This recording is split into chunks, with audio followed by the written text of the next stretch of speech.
So, hello everyone. So, this side Ankur Bansal, your educator at an academy, and guys, मैं लेके आ रहा हूँ एक बहुत ही अमेजिंग टॉपिक, इंपॉर्टेंट टॉपिक जिसके बारे में आपने ना कभी सुना होगा ना पढ़ा होगा, and that is affect of zeros on the response behaviour. आज तक आपने अफेक्ट ऑफ पोल्स के बारे में सुना होगा, अफेक्ट ऑफ पोल्स के बारे में पढ़ा होगा, बट एक चीज जो आपको नहीं पता होगी वो है जीरोस का क्या इफेक्ट होता है. इनफैक्ट जीरोस की तो कोई वैल्यू ही नहीं करता यार. कोई वैल्यू नहीं है आईपीसी में जीरोस की. पोल्स की वैल्यू है, स्टेबिलिटी पोल्स बताएगा, जीरो क्या बताएगा, कुछ भी नहीं. ऐसा नहीं होता गाइस. जीरो का भी अपना इंपॉर्टेंस होता है और जीरो भी रिस्पॉन्स बिहेवियर को चेंज करता है. तो गाइस, दिस इज वाई ये टॉपिक पढ़ना बहुत जरूरी है, समझना बहुत जरूरी है कि जीरो क्या क्या अफेक्ट है. और मैं आपको आपके नॉलेज के लिए बता दूं कि गेट में इस टॉपिक पर पीवाईक्यू आ चुका है और आगे भी पीवाईक्यू आ सकता है. तो दैट्स वाई अगर गेट में आपको रैंक लाना है और स्कोर करना है तो इस टॉपिक के बारे में जानना बहुत जरूरी है. और अब गेट में आ चुका है तो आगे पीएसयू के सीबीटीज में भी आप इस टॉपिक से रिलेटेड क्वेश्चंस देखोगे. तो it's a must do topic है guys, affect of zeros on the response behaviour. And ये जो सब्जेक्ट है इंस्ट्रूमेंटेशन प्रोसेस कंट्रोल है केमिकल इंजीनियरिंग का. तो आई होप कि आप पेन और पेपर लेके बैठ गए होंगे और समझने के लिए पूरा रेडी होंगे. तो चलिए गाइस, करते हैं शुरू. Let's start. So guys, Unacademy लेकर के आया आपके लिए एक अमेजिंग सेल, एक अमेजिंग ऑफर, एक amazing way to start your preparation guys. One goal, one shot, get 2027 and get 2028. तो गाइज, आप एनरोल कर सकते हो हमारे बैचेस में. बैच स्टार्ट होगा 27 ऑफ अगस्त से. जी हाँ, 27 अगस्त से बैच स्टार्ट हो रहा है जिसमें आप बिगिन कर सकते हो. और इस बैच में आपको क्या मिलने वाला है? इस बैच में मिलने वाला आपको live classes as well as जितना भी रिकॉर्डेड कंटेंट अनअकैडमी के प्लेटफॉर्म पर अवेलेबल है वो भी अवेलेबल होगा. मतलब आज से पहले जितने बैच स्टार्ट हुए उनमें भी आप एनरोल कर पाओगे और नए बैच में भी आप एनरोल कर पाओगे. साथ में पीवाईक्यूज के सॉल्यूशन एंड पीडीएफ भी आपको प्रोवाइड की जाएगी. कंप्लीट सिलेबस कवरेज आपको मिलेगा. तो गाइस, देर किस बात की, चलिए जल्दी से सब्सक्राइब कीजिए बाय यूजिंग द कोड अंकुर073. और मैं आपको बता दूं कि 7,999 6 मंथ के कोर्स का प्राइस है, बट जैसे आप अपनी ड्यूरेशन बढ़ाते हो प्राइस बहुत ज़्यादा कम हो जाते हैं. गाइस, जैसे 12 मंथ का प्राइस 16,000 नहीं है, सिर्फ 9,499 है. ठीक है. इसी तरह 18 मंथ का प्राइस सिर्फ 11,999 है एंड 24 मंथ का प्राइस सिर्फ 14,999 है. तो गाइस, मेरा सजेशन आपको रहेगा या तो 12 मंथ का चूज करो या 24 मंथ का, because they are the most cost effective subscriptions. ठीक है. तो इसका ध्यान रखना. बाकी हमारा बैच जो स्टार्ट होने वाला है दैट इज अग्निवीर बैच. तो उसे आप ज्वाइन कर सकते हो बाय यूजिंग द कोड अंकुर073. एंड अगर मैं महावीर बैच की बात करूं जो कि 2028 की प्रिपरेशन के लिए है, उसमें भी आप स्टार्ट कर सकते हो with the code अंकुर073.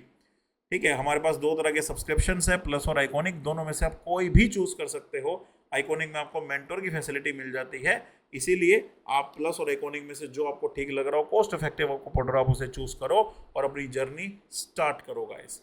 So an investment in knowledge page the best interest. हमेशा इस बात को याद रखना और अपनी जर्नी स्टार्ट करना. बाकी मैं और मेरी टीम आपके साथ हमेशा खड़े हैं, आपके लिए अवेलेबल है.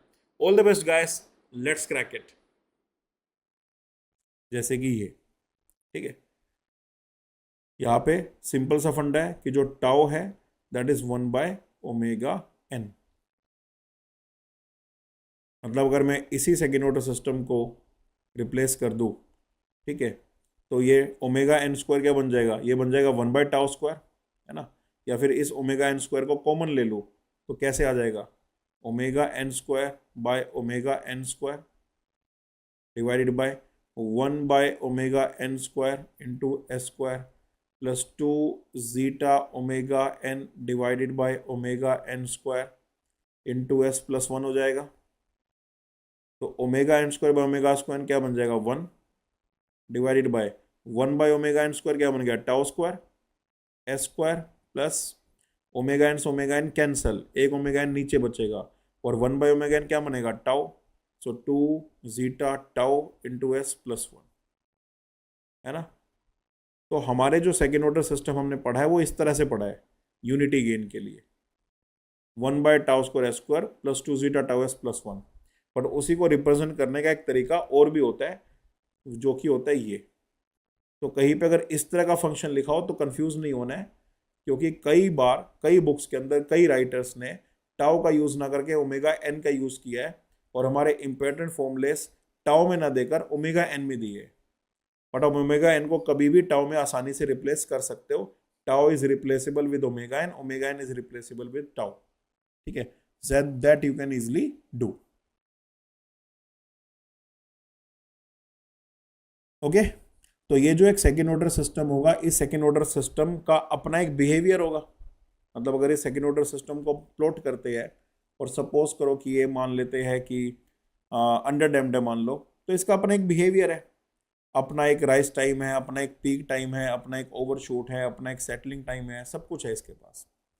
मैंने इसका गेन यूनिटी लिया है। अगर इसका गेन यूनिटी ना लेकर मैं गेन ले लूंगा के, तो उससे शेप नहीं बदलेगी, बस स्केलिंग हो जाएगी। मतलब जो भी हो रहा है वैसा ही होगा, बस अगर वो सपोज करो 10 से हो रहा था तो 50 से स्टार्ट हो जाएगा। वो चीज 100 पे जा रही थी तो अब 200 पे चली जाएगी। तो जब हम गेन यूनिटी ना लेके कुछ और गेन लेते हैं तो उससे बस स्केलिंग होती है, बट जो बिहेवियर था, जो शेप थी, उस पर फर्क नहीं पड़ता। ठीक है, तो यहां पे मैंने ये चीज लिखी भी है कि ये मेरे पास एक सेकेंड ऑर्डर सिस्टम है HS। ठीक है, ये जो HS है, HS क्या होता है? जो ट्रांसफर फंक्शन होता है that is output deviation variable to the input deviation variable. मतलब मैं इसे YS डिवाइड बाय XS से रिप्रेजेंट कर सकता हूं, जहां पे YS है आउटपुट डेविएशन वेरिएबल और XS है इनपुट डेविएशन वेरिएबल। और अगर मैं स्टेप चेंज के लिए देखूं, ठीक है, for step change in the input, अगर मैं स्टेप चेंज के लिए पढ़ूं तो जो XS होगा दैट विल बी 1/S। तो YS की वैल्यू क्या हो जाएगी? YS की वैल्यू हो जाएगी 1/S टाइम्स HS, जो मैंने यहां पे लिखा हुआ है। तो YS कितना होगा? YS होगा 1/S टाइम्स HS।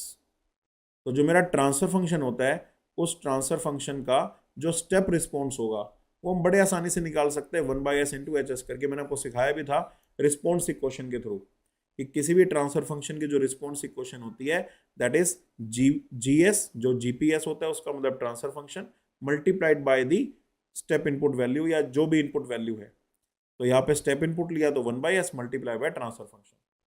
तो किसी भी ट्रांसफर फंक्शन HS का जो स्टेप रिस्पॉन्स होता है that is given by 1/S into HS, है ना। और ये जो भी हम एनालिसिस कर रहे हैं ये तब भी होल्ड करेगा अगर गेन 1 ना होके गेन K होगा, तो तब भी होल्ड करेगा, क्योंकि इस केस में जो स्टेप रिस्पॉन्स होगा वो सिंपली स्केल हो जाएगा। बस गेन 1 ना होने से गेन K होने से क्या होता है? The step response is simply scaled by K, scaling हो जाती है।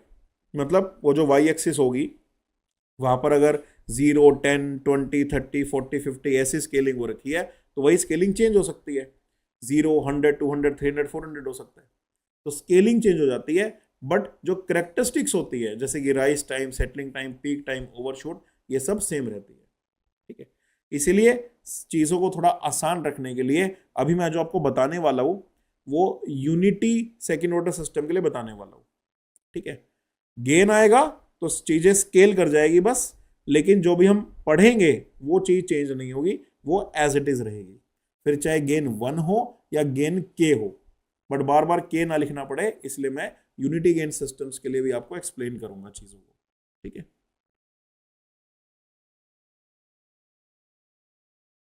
ओके, तो यहां तक समझ में आ रहा है? यहां तक मैंने कुछ अभी खास समझाया नहीं है वैसे, बट अभी तक जितना बताया उतना क्लियर है कि हाँ, सेकेंड ऑर्डर सिस्टम को हम टाइम कांस्टेंट के साथ साथ एक दूसरे तरह से भी रिप्रेजेंट कर सकते हैं, और वो तरीका है नेचुरल फ्रीक्वेंसी का तरीका, बिकॉज कुछ बुक्स में नेचुरल फ्रीक्वेंसी की फॉर्म में भी चीजें दी होती है। और कोई भी एक गिवन सेकेंड ऑर्डर सिस्टम का जो स्टेप रिस्पॉन्स होता है दैट इज सिंपली HS/S, वो उसका स्टेप रिस्पॉन्स हो जाता है। ठीक है,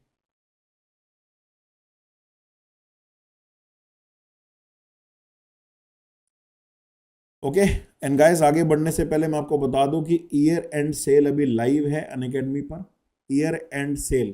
ठीक है, तो जो भी स्टूडेंट्स अभी अपना चाहते हैं सब्सक्रिप्शन लेना तो ये बेस्ट टाइम है, बिकॉज बहुत सारे स्टूडेंट्स जिन्होंने लेट प्रिपरेशन स्टार्ट की थी उन्हें भी अभी आगे पढ़ना ही है ना।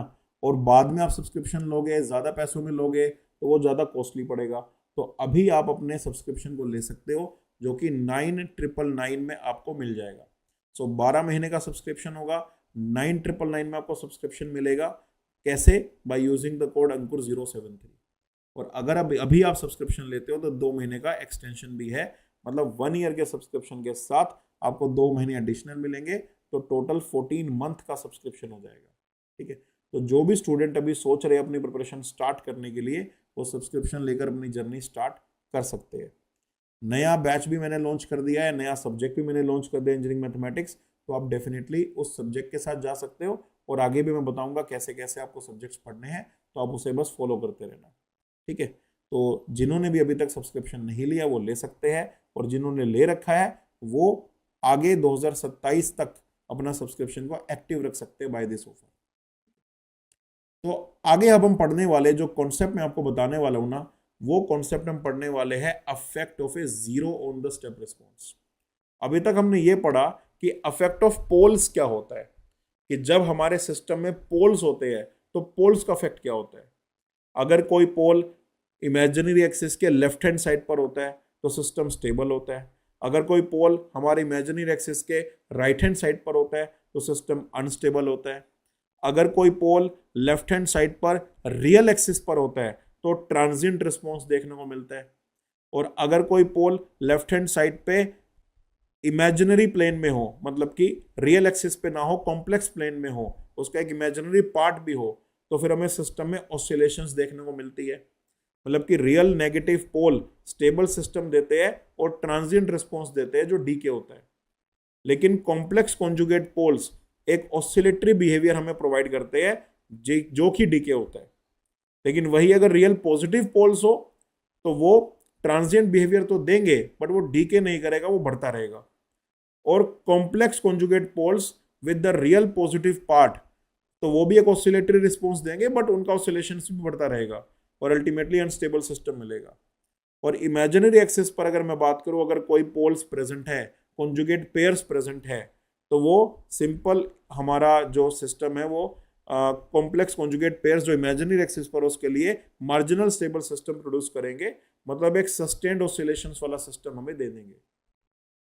और अगर ओरिजिन पर कुछ है तो ओरिजिन पर कुछ होगा तो फिर वहां से फिर हमें स्टेबल सिस्टम मिलेगा। और अगर ओरिजिन पर मल्टीपल पोल्स हुए तो फिर हमें अनस्टेबल सिस्टम मिलेगा। तो ये सारी एनालिसिस हम ऑलरेडी डिस्कस कर चुके हैं। पोल्स के बारे में हम जान चुके हैं कि पोल्स की लोकेशन से सिस्टम की स्टेबिलिटी कैसे डिटरमाइन की जा सकती है। ठीक है, और जनरली यही चीज जरूरी भी होती है। और आप कोई भी बुक उठाकर देख लोगे प्रोसेस कंट्रोल की, तो वहां पर यही सब चीजें दी हुई है। पोल्स के बारे में ज्यादा डिस्कशन किया हुआ है। लेकिन एक चीज जिसके बारे में डिस्कशन नहीं किया हुआ वो है जीरोस। जीरोस के बारे में डिस्कशन नहीं किया हुआ कि सर पोल आपने ऐड किया, वो तो समझ में आता है कि पोल हमें स्टेबिलिटी के बारे में बताता है, लेकिन अगर हम जीरो ऐड कर देते हैं तो क्या होता है, जीरो हमें क्या बताता है उसकी जानकारी नहीं होती जनरली। तो आज के इस क्लास में हम जो नया कॉन्सेप्ट सीखने वाले हैं ना, वो ये सीखने वाले हैं कि जीरो ऐड करने से क्या होगा। ठीक है, अगर क्लास बीच में बफर करती है तो आपको मैसेज डाल देना तुरंत, ताकि मुझे पता लग जाए और हम थोड़ा वेट कर ले। ऐसा ना हो कि मैं एक्सप्लेन करता रहूं, बीच में बफरिंग हो रही है, पता लगे सब कुछ गायब हो गया, है ना। क्योंकि हो सकता है बीच में बफर, पिछले 1-2 दिन से दिक्कत आ रही है बफरिंग की लाइव क्लास के अंदर, तो आपको बता देना है कि सर बफरिंग हो रही है। तो अफेक्ट ऑफ जीरो हम अभी समझने वाले हैं। मतलब कि जो अभी ट्रांसफर फंक्शन मैंने पढ़ा है, उस ट्रांसफर फंक्शन के अंदर अगर हम जीरो ऐड कर देंगे तो क्या होगा। ठीक है, और जैसा कि मैंने आपको बताया कि अभी जो मैं ट्रांसफर फंक्शन लेके चल रहा हूं उसका गेन 1 है ना, तो मैं जीरो भी ऐसे ऐड करूंगा जिससे कि मेरा गेन 1 आए। ठीक है, तो मैंने क्या किया, एक जीरो ऐड कर दिया अपने ट्रांसफर फंक्शन में।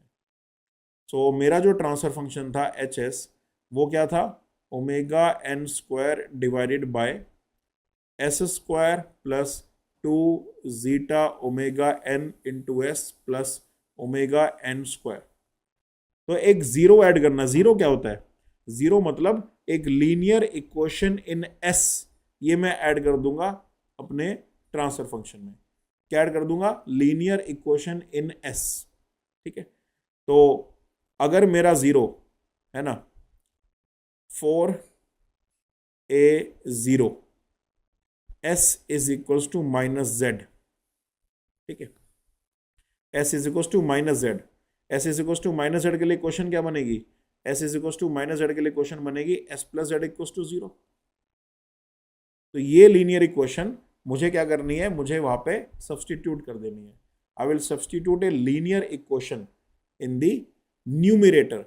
न्यूमिरेटर के अंदर अगर s की कोई लीनियर इक्वेशन आती है तो वो जीरोस बनती है, और डिनोमिनेटर के अंदर अगर s की कोई लीनियर इक्वेशन आती है तो वो पोल बनती है, ठीक है। मतलब कि ट्रांसफर फंक्शन के न्यूमिरेटर्स को जीरो पुट करके s की जो वैल्यूज आएगी वो उसे बोलते हैं zeros of the transfer function, और ट्रांसफर फंक्शन के डिनोमिनेटर्स को जीरो पुट करके s की जो वैल्यूज आती है उन्हें बोलते हैं poles of the transfer function, ठीक है। तो जीरो का अगर इफेक्ट पढ़ना है तो पहले अपने रिस्पॉन्स में जीरो ऐड करनी पड़ेगी, और जीरो ऐड करने का मतलब ये नहीं है कि मैं प्लस जीरो कर दूं, मैं उस जीरो की बात नहीं कर रहा, मैं ट्रांसफर फंक्शन के जीरो की बात कर रहा हूं। और ट्रांसफर फंक्शन के जीरो का मतलब कि जब ट्रांसफर फंक्शन के न्यूमिनेटर को मैं जीरो पुट करूंगा तो मेरे पास वहां पर s की कुछ वैल्यू आएगी, क्योंकि अभी के लिए अगर देखे तो इस ट्रांसफर फंक्शन का न्यूमिनेटर तो जीरो हो ही नहीं सकता, बिकॉज ऊपर तो ओमेगा एन स्क्वायर है जो कि नॉन जीरो है, और दूसरी बात s की कोई लीनियर इक्वेशन है ही नहीं। लेकिन इसी में अगर मैं ऐड कर दूं, मान लो s plus Z into omega N square divided by same equation S square plus 2 zeta omega N into S plus omega N square, तो अब इस ट्रांसफर फंक्शन में पोल्स के साथ साथ जीरोस भी ऐड हो गई है, बिकॉज अगर इस ट्रांसफर फंक्शन के न्यूमिनेटर को मैं जीरो पुट करता हूं तो एक वैल्यू आएगी एस की जो कि होगी माइनस जेड, ठीक है। So this is like adding A zero into the system. तो जीरो के अफेक्ट को अगर स्टडी करना है तो पहले जीरो ऐड भी करनी पड़ेगी साथ में, तो मैंने यहां पे क्या किया, जीरो ऐड कर दी। लेकिन इस जीरो को ऐड करने से ना ट्रांसफर फंक्शन का गेन जो कि मैं यूनिटी लेके चल रहा था वो अब नॉन यूनिटी हो गया है। कैसे, अगर मैं s को जीरो पुट करता हूं तो देखो क्या होगा, जीरो जीरो क्या बचा, ओमेगा एन स्क्वायर, यह भी जीरो पुट किया, क्या बचा, z into omega N square, omega N square by omega N square बना 1, पूरे में क्या बचेगा, जीरो पुट करके z। मतलब इस ट्रांसफर फंक्शन में s को जीरो पुट करके मगर मैं गेन निकालना चाहूं तो गेन 1 नहीं आएगा, z आएगा। तो मैं बस ये चाहता हूं कि यूनिटी गेन के लिए स्टडी करूं, तो जब मैं जीरो ऐड करूंगा ना इस तरह से ऐड करूंगा कि गेन 1 आए, ठीक है। So instead of adding s plus 1 by Z मैं क्या कर सकता हूं, मैं 1 by Z into S plus 1 add कर सकता हूं। 1 by Z into S plus 1 equal to 0, इसको भी अगर सोल्व करते हैं तो s की वैल्यू माइनस जेड ही आती है ना। लेकिन इसका बेनिफिट क्या हो जाता है, इसका बेनिफिट ये हो जाता है कि जब हम गेन निकालते हैं तो इसका गेन 1 आता है, 1 by Z into S plus 1, ठीक है। तो अब इस केस में क्या है, इस केस में अगर आप लोग न्यूमिनेटर को जीरो पुट करोगे तो 1 by Z into S plus 1 zero हो गया, 1 बाय जेड इंटू एस की वैल्यू माइनस जेड और एस की वैल्यू माइनस जेड, ठीक है। तो एस की वैल्यू अभी भी माइनस जेड है लेकिन गेन 1 आएगा सिस्टम का। जब आप एस को जीरो पुट करोगे तो 0 बाय जेड जीरो हो जाएगा और ओवरऑल सिस्टम का गेन 1 आएगा, ठीक है। तो इस स्लाइड में मैंने क्या बताया, इस स्लाइड में मैंने बताया कि अब हम अफेक्ट ऑफ जीरो पढ़ने वाले हैं। अभी तक हमने अफेक्ट ऑफ पोल तो पढ़ा था लेकिन अफेक्ट ऑफ जीरो नहीं पढ़ा था, तो अब हम क्या करने वाले हैं, अफेक्ट ऑफ जीरोस पढ़ने वाले हैं। और अफेक्ट ऑफ जीरोस पढ़ने के लिए पहले ट्रांसफर फंक्शन में जीरो को इंट्रोड्यूस करना जरूरी है। तो पहले मैंने क्या किया, जीरो को इंट्रोड्यूस किया और अब उसका फिर अफेक्ट पढ़ेंगे। बट जीरो को जब मैंने इंट्रोड्यूस किया तो इस लीनियर इक्वेशन से इंट्रोड्यूस किया ताकि जो गेन ऑफ द सिस्टम है वो यूनिटी रहे, है ना। क्योंकि यूनिटी गेन के लिए जब मैं सिस्टम को समझ जाऊंगा तो फिर गेन उसका चाहे यूनिटी रहे चाहे ना रहे मेरा आंसर वही रहेगा, क्योंकि गेन आने से सिस्टम की बस स्केलिंग होती है। जो भी हमने कॉन्सेप्ट पढ़े हैं, बिहेवियर पढ़ा है, वो बिहेवियर सेम रहता है। तो इसलिए जब भी बिहेवियर देखा जाता है वो यूनिटी गेन सिस्टम्स के लिए देखा जाता है। उसके बाद गेन से मल्टीप्लाई करके बस स्केलिंग कर देते हैं उसकी। कर्व एज इट इज रहती है, शेप एज इट इज रहती है, बस ऊपर नीचे हो जाती है गेन होने के बाद, ठीक है।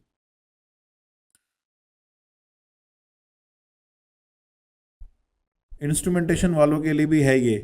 अब इंस्ट्रूमेंटेशन वालों का सिलेबस तो मुझे नहीं पता है, अगर ये टॉपिक आपके सिलेबस में है कि अफेक्ट ऑफ ए जीरो क्या होगा, तो आप पढ़ सकते हो, है ना। ओके गाइस, यहां तक क्लियर है आप लोगों को जो मैंने बताया?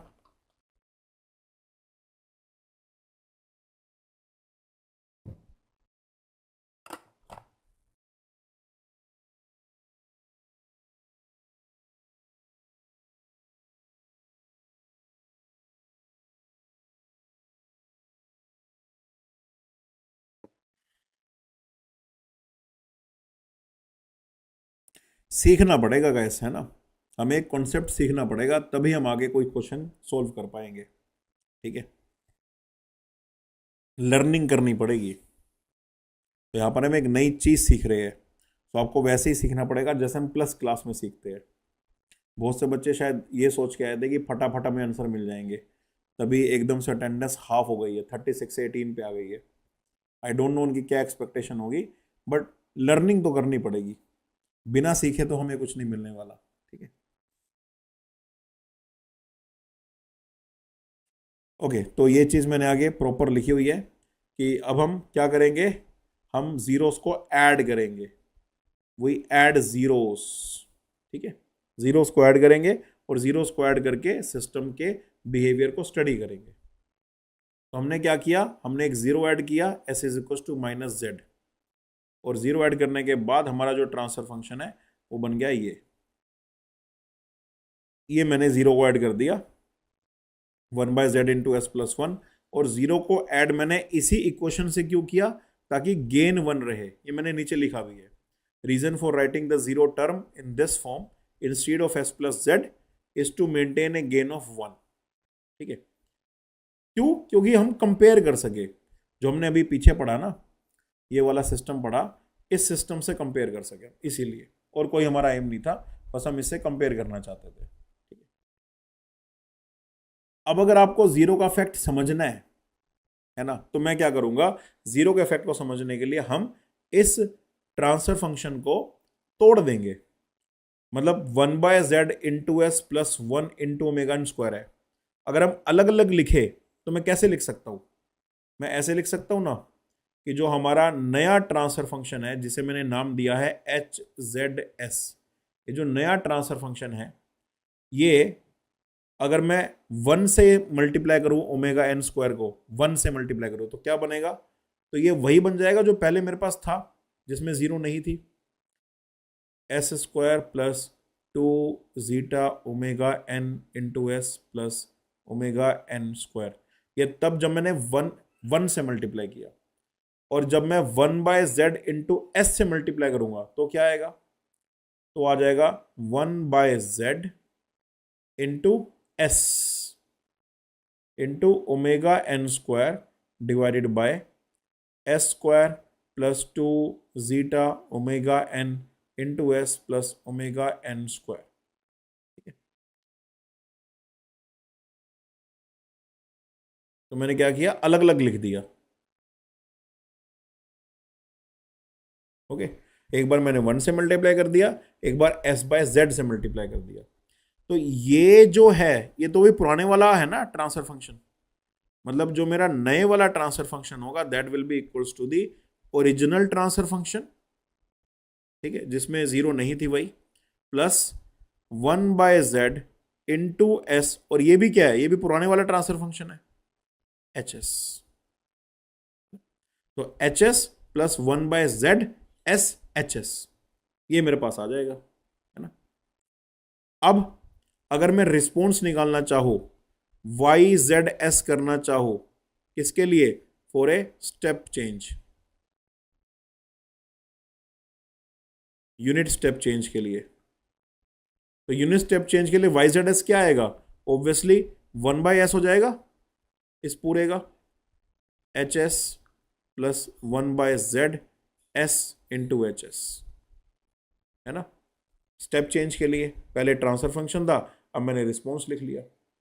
सो 1/s into H S, 1/s into H S क्या था, 1/s इंटू एच एस, तो वाई एस था ना, मैंने ऑलरेडी पहले डिफाइन कर दिया कि जो इस एच एस का स्टेप रिस्पॉन्स होगा वो क्या होगा, वाई एस होगा। है ना। तो 1/s इंटू एच एस, ये तो बन गया Y S, plus 1/z into S, और ये क्या है साथ में एच एस, तो एच एस बाई एस, ये भी क्या बन गया वाई एस। तो जब मैं एक जीरो इंट्रोड्यूस कर देता हूं, जीरो इंट्रोड्यूस करने से ना हमारा जो रिस्पॉन्स है, स्टेप रिस्पॉन्स, वो चेंज हो जाता है। पहले मेरा जो स्टेप रिस्पॉन्स था वो सिर्फ वाई एस था, लेकिन जब मैंने एक जीरो इंट्रोड्यूस करी तो मेरा स्टेप रिस्पॉन्स क्या बन गया, Y S plus 1/z into S Y S. ठीक है, क्या बन गया 1/z into S Y S.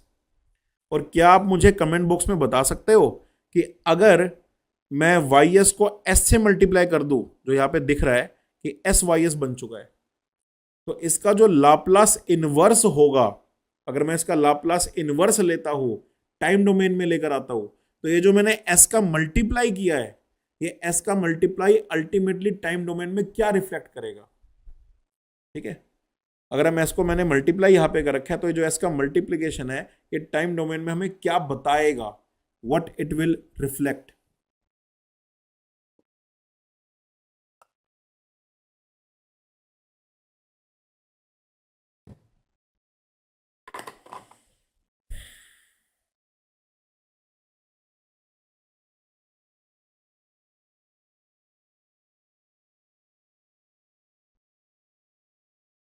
Exactly exactly. ये जो एस का मल्टीप्लाई है ना, ये हमें डेरिवेटिव बताएगा।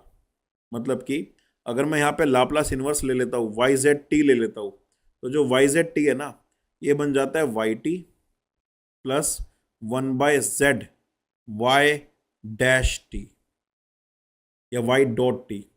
ठीक है, तो समझ में आ रहा है कि जीरो ऐड करने से क्या होता है। जीरो ऐड करने से जो मेरे सिस्टम का रिस्पॉन्स ओरिजिनल था वो तो होता ही है, बट उसके साथ उसी रिस्पॉन्स का डेरिवेटिव इफेक्ट भी आ जाता है। मतलब अब मेरा जो रिस्पॉन्स है उसके साथ साथ उसका डेरिवेटिव जो इफेक्ट है वो भी एडअप हो जाएगा। ठीक है, मेरा जो रिस्पॉन्स होना चाहिए वो तो होगा ही, बट उसके साथ साथ उसका जो डेरिवेटिव इफेक्ट था वो भी ऐड हो जाता है उसी रिस्पॉन्स में, और तब जाके मेरा फाइनल रिस्पॉन्स बनता है। कब, जब मैं एक जीरो ऐड कर देता हूं सिस्टम में, when we add a zero in the system. ठीक है, क्या किया मैंने, मेरे पास जो ये सिस्टम था, जो ये नया ट्रांसफर फंक्शन आया, जीरो ऐड करने के बाद मैंने इसे सेपरेट सेपरेट करके लिख दिया, सेपरेट सेपरेट करके लिख दिया। ये वाली जो टर्म थी एच एस थी, तो मैंने इसका नाम एच एस दे दिया, इसका भी नाम एच एस दे दिया।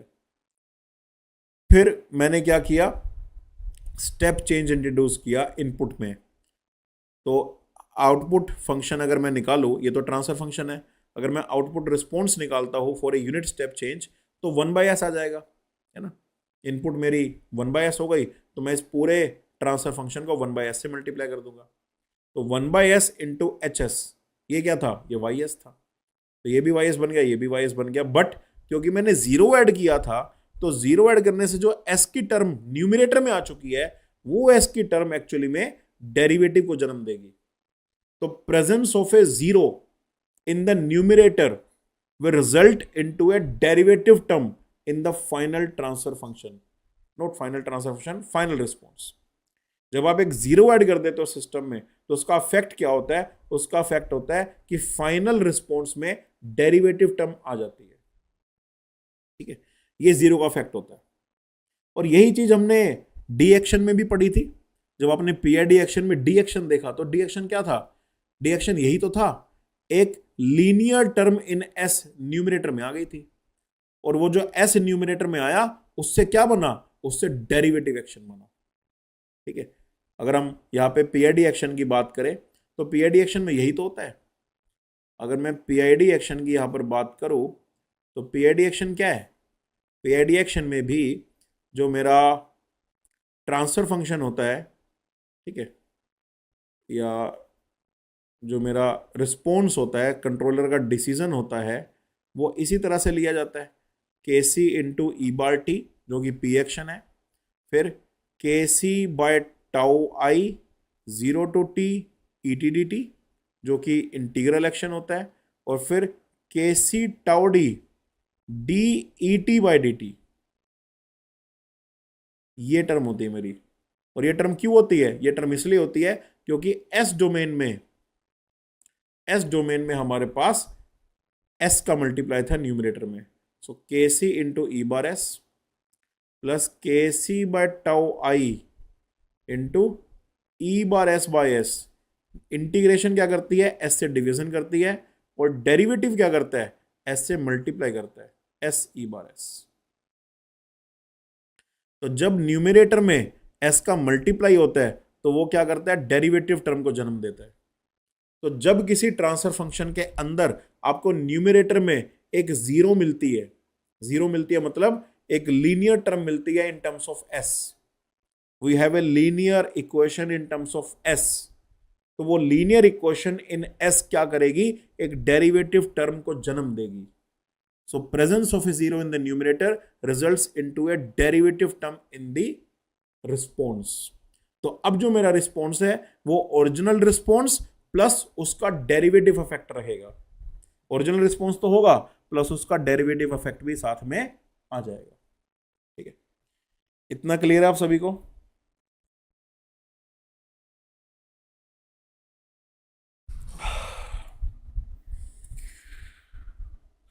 ठीक है, स्टेप बाय स्टेप हम चीज़ों को समझेंगे बिकॉज नया कॉन्सेप्ट है, तो स्लाइड बाय स्लाइड हम समझ के आगे बढ़ेंगे तो हमें बहुत अच्छे से समझ में आएगा।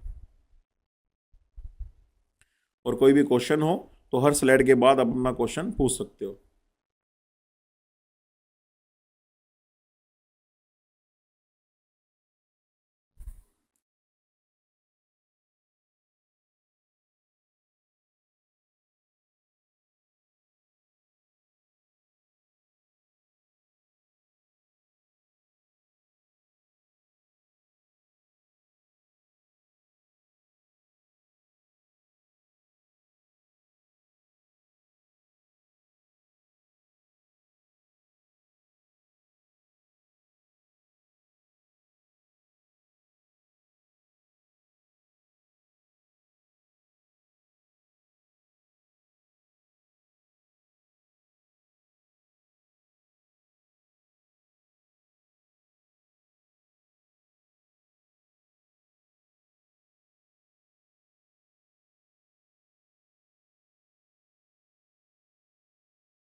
चलिए, अब ये जो डेरिवेटिव अफेक्ट आया, इतना में समझ में आ गया कि अफेक्ट ऑफ ए जीरो क्या है? सर लीनियर टर्म ऐड करना मतलब डी एक्शन ऐड करना? जी नहीं, लीनियर टर्म ऐड करना मतलब डी एक्शन ऐड करना नहीं।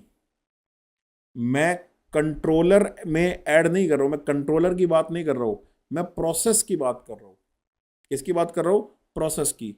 क्या मैं कंट्रोलर की बात कर रहा हूं? नहीं, मैं कंट्रोलर की बात नहीं कर रहा हूं। कंट्रोलर का जो पी आई डी है वो डी अलग चीज है। यहां पर जो मैंने एक लीनियर टर्म न्यूमरेटर में ऐड करी है, मैं उसका इफेक्ट बता रहा हूं, उसका मीनिंग बता रहा हूं कि वो जो लीनियर टर्म न्यूमरेटर में ऐड हुई है ना, वो स्टेप रिस्पॉन्स में डेरिवेटिव की फॉर्म में दिखती है। अब ये जो डेरिवेटिव है, ये डेरिवेटिव एक्शन नहीं है, ये कोई कंट्रोलर नहीं है, ये बस एक डेरिवेटिव टर्म है, और इस डेरिवेटिव का अफेक्ट आएगा, क्या आएगा वो हमें पढ़ना है। But this is not D action, ये डी एक्शन नहीं है। मैंने तो बस पीआईडी का ट्रांसफर फंक्शन लिखकर आपको रिलेट करवाया है कि पीआईडी में भी डी में ऐसा ही था, एस न्यूमरेटर में था, है ना, क्योंकि न्यूमरेटर में जब जब एस होता है तो वो डेरिवेटिव टर्म होती है। बट पीआईडी एक्शन में डेरिवेटिव टर्म का यूज एक एक्शन की तरह है, मतलब वहां पर उसकी हेल्प से हम डिसीजन लेते हैं, वहां पर उसके इफेक्ट से डिसीजन लिया जाता है, और हमारे जो ऑफसेट होती है उसे रिड्यूस किया जाता है, सिस्टम को फास्ट किया जाता है, ऑसिलेशन को कर्ब किया जाता है। ठीक है, यहां पर जो वाई डॉट टी हमने ऐड की है, ये डी एक्शन नहीं है, लेकिन एक डेरिवेटिव टर्म है, और इस डेरिवेटिव टर्म से क्या होगा वो अभी हम पढ़ने वाले हैं। ठीक है, तो it's not D action, it's a derivative term. अब डेरिवेटिव क्या होता है? किसी एक ट्रांसफर फंक्शन का अगर मैं डेरिवेटिव लूं तो डेरिवेटिव टर्म एक तरह से स्लोप ऑफ द टेंजेंट होती है। क्या होती है? Slope of the tangent. मतलब अगर मैं किसी रिस्पॉन्स की बात करूं, सपोज करो अगर मैं फर्स्ट ऑर्डर रिस्पॉन्स की भी बात करता हूं, तो ये मैंने एक कर्व बनाई, ये मैंने एक दूसरी कर्व बनाई, और यहां पर मैंने फर्स्ट ऑर्डर सिस्टम बना दिया। ये हमारा फर्स्ट ऑर्डर सिस्टम है सपोज। अब ये जो फर्स्ट ऑर्डर सिस्टम है, यहां पर डेरिवेटिव टर्म का क्या मीनिंग होगा? डेरिवेटिव टर्म का मीनिंग होगा कि मैं यहां पर एक टेंजेंट बना दूं। तो मान लो मैं t इक्वल टू 0 पर एक टेंजेंट बना देता हूं। ये मैंने टेंजेंट बना दी t इक्वल टू 0 पर। ठीक है, तो ये क्या बन गया? ये इस कर्व का डेरिवेटिव बन गया। तो अगर ये कर्व मैं रिप्रेजेंट करता हूं विद वाई टी, तो ये जो टेंजेंट होगी ये क्या रिप्रेजेंट करेगी? ये रिप्रेजेंट करेगी वाई डॉट टी। ठीक है, क्या रिप्रेजेंट करेगी? Y dot T. तो जो वाई टी है और जो वाई डॉट टी है, उसमें जो वाई डॉट टी है वो वाई टी से फास्ट है। मतलब कर्व का जो डेरिवेटिव होता है वो कर्व से फास्ट है ना। लेकिन ये जो डेरिवेटिव है, यही डेरिवेटिव आपने अगर थोड़े टाइम बाद बनाया, मान लो यहां पर बनाया थोड़े टाइम के बाद, तो इसकी वैल्यू इनिशियल वैल्यू से डिक्रीज हो गई है। अगर यही डेरिवेटिव आपने थोड़ी देर बाद और बनाया, मान लो यहां बनाया, तो इसकी वैल्यू इनिशियल वैल्यू से और डिक्रीज हो गई है। तो जैसे जैसे मेरी कर्व स्लो डाउन होती जा रही है, वैसे वैसे मेरे डेरिवेटिव की वैल्यूज भी डिक्रीज होती जा रही है। ठीक है, तो डेरिवेटिव क्या होता है? ये हमें स्लोप ऑफ द टेंजेंट दिखाता है। मतलब उस पर्टिकुलर टाइम पे कर्व किस रेट से चेंज हो रही थी। तो जिस टाइम पे आपने डेरिवेटिव निकाला, उस टाइम पे डेरिवेटिव की वैल्यू मुझे स्लोप ऑफ द टेंजेंट बताती है, या फिर ये बताती है कि जो मेरी कर्व है वो किस रेट से चेंज हो रही थी। ठीक है, और हमारे जो ट्रांजिएंट सिस्टम्स होते हैं या ऑसिलेटरी सिस्टम्स भी होते हैं जो स्टेबल है, वो टाइम के साथ साथ क्या करते हैं? वो डीके करते हैं। यहां पर भी मेरा सिस्टम फर्स्ट ऑर्डर का क्या हुआ? टाइम के साथ साथ स्लो होता गया। सेकेंड ऑर्डर सिस्टम में भी क्या होगा? अगर ऑसिलेटरी बिहेवियर है तो क्या होगा? शुरू में तो ऑसिलेशंस रहेगी, बट धीरे धीरे धीरे धीरे जीटा की वजह से वो ऑसिलेशन कम होती रहेगी। तो चाहे फर्स्ट ऑर्डर हो या सेकेंड ऑर्डर हो, जो मेरा डेरिवेटिव इफेक्ट होता है ना, वो शुरू में बड़ा पावरफुल होता है, बट जैसे जैसे जैसे जैसे हम आगे बढ़ते रहते हैं, डेरिवेटिव इफेक्ट भी खत्म होने लगता है ना। बिल्कुल, अगर मैं यहां पर टेंजेंट बनाऊंगा तो यहां पर की जो टेंजेंट वो तो ऑलमोस्ट फ्लैट हो जाएगी, ऑलमोस्ट फ्लैट है ना। मतलब इसका कोई इफेक्ट होगा ही नहीं। तो ये वाई डॉट टी इक्वेशन में तो रहेगा एडिड, बट इसका इफेक्ट नहीं होगा अगर हम लॉन्ग टाइम पे देखेंगे तो अब ये जो मैंने रिस्पॉन्स लिखा है Y T plus 1/z Y dot T, तो adding the derivative term in the response क्या करेगा? अगर मैं रिस्पॉन्स के अंदर डेरिवेटिव टर्म ऐड कर दूंगा उसकी, तो ये रिस्पॉन्स को और ज्यादा स्टीप बना देगा। क्या बना देगा? और ज्यादा शार्प बना देगा, और ज्यादा स्टीप बना देगा। मतलब ये जो हमारी स्लोप था, ये जो हमारा रेट ऑफ चेंज था, यही अगर मैग्नीट्यूड वाइज हमारे रिस्पॉन्स में ऐड हो जाए तो हमारा रिस्पॉन्स जो है वो और ज्यादा शार्प हो जाएगा। ठीक है, मतलब क्या कहने का? मान लो मेरे पास अगर एक सेकेंड ऑर्डर सिस्टम है, सपोज करो मेरे पास एक सेकेंड ऑर्डर सिस्टम है, तो ये मेरे पास एक सेकेंड ऑर्डर सिस्टम हुआ। ठीक है, जहां पर मेरे पास ये एक अल्टीमेट वैल्यू थी जहां तक पहुंचना है। तो अगर कोई सिस्टम है जो कि इसको पहुंच रहा है लाइक दिस, इस तरह से पहुंचा और पहुंच के ये गया, फिर ये नीचे आ गया, फिर ऊपर चला गया, फिर नीचे आ गया, फिर इस तरह से पहुंचा। अब अगर इसी वाई टी के अंदर, मेरा वाई टी है, इसी वाई टी के अंदर मैं इसी का स्लोप ऐड कर दूं, इसी की रेट ऑफ चेंज अगर ऐड कर दूं, तो होगा क्या कि रेट ऑफ चेंज का कंट्रीब्यूशन ऐड होने से यही चीज जहां पर इतना टाइम ले रही थी पहुंचने में, अब उससे पहले पहुंचेगी, उससे पहले पहुंच जाएगी। क्यों? क्योंकि इसके अंदर एक कंट्रीब्यूशन ऐड हो रहा है, किसका? डेरिवेटिव का, उसके रेट ऑफ चेंज का। और इनिशियली जो डेरिवेटिव का कंट्रीब्यूशन है वो सिग्निफिकेंट होता है, इस वजह से सिस्टम जल्दी पहुंचेगा। और वो कंट्रीब्यूशन ऐड हो रहा है, इस वजह से जो ओवरशूट होगा वो भी ज्यादा होगा।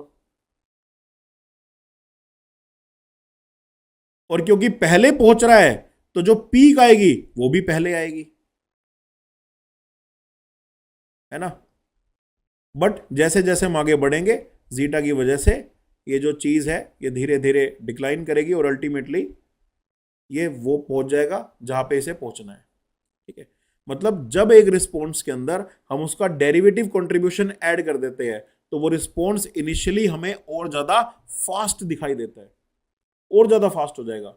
मतलब फर्स्ट ऑर्डर में भी अगर मैं डेरिवेटिव ऐड कर दूंगा तो डेरिवेटिव टर्म ऐड करने से सिस्टम और ज्यादा फास्ट दिखाई देगा।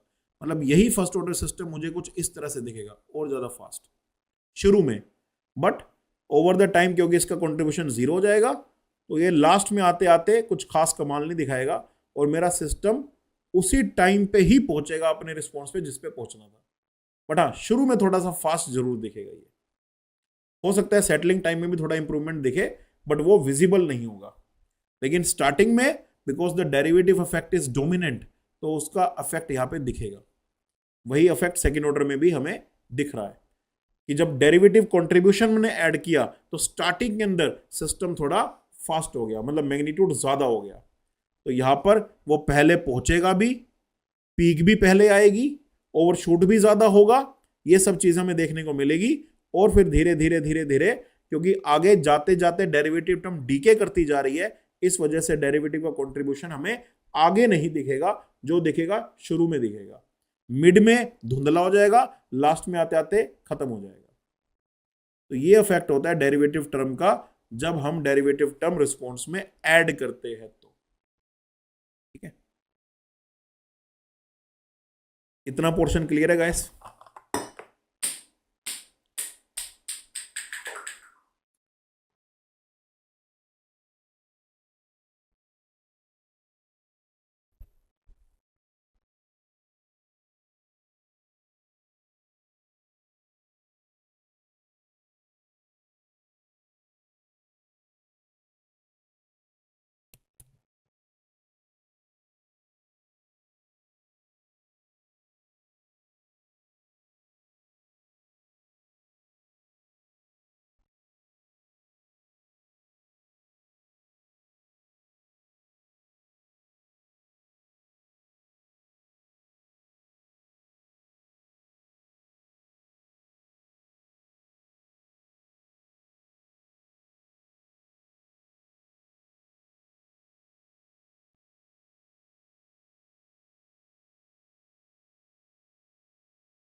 और गाइस साथ में देखो क्या है ये 1/z, क्या है 1/z।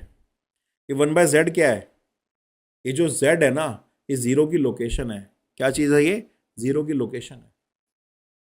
हमने जो जीरो ऐड किया था, हमने जो जीरो ऐड किया था वो कौन सा जीरो है? वो राइट हैंड प्लेन में किया था या लेफ्ट हैंड प्लेन में किया था? वो हमने लेफ्ट हैंड प्लेन में किया था। प्रांशु कह रहा है रिस्पॉन्स टाइम इंक्रीज होगा या सेम रहेगा। ऑलरेडी बता दिया प्रांशु कि डेरिवेटिव टर्म के ऐड करने का जो अफेक्ट होता है ये हमें शुरू की चीजों में दिखता है। रिस्पॉन्स टाइम क्या ये शुरू की चीज है? नहीं, रिस्पॉन्स टाइम लास्ट की चीज है। रिस्पॉन्स टाइम शुरू में नहीं आता, रिस्पॉन्स टाइम लास्ट में आता है। और लास्ट तक आते आते जो मेरा रिस्पॉन्स है ये वैसे ही बिहेव करता है जैसा कि बिना जीरो के करता। क्यों? क्योंकि लास्ट तक आते आते डेरिवेटिव एक्शन डीके हो जाता है पूरी तरह से और डेरिवेटिव का कोई इफेक्ट हमें रिस्पॉन्स में देखने को नहीं मिलता। इसीलिए डेरिवेटिव एक्शन के ऐड होने का या जीरो के ऐड होने का इफेक्ट हमें रिस्पॉन्स टाइम में देखने को नहीं मिलता। ठीक है, या फिर इन अदर वर्ड्स मिलता तो है बट वो विजुअल नहीं होता।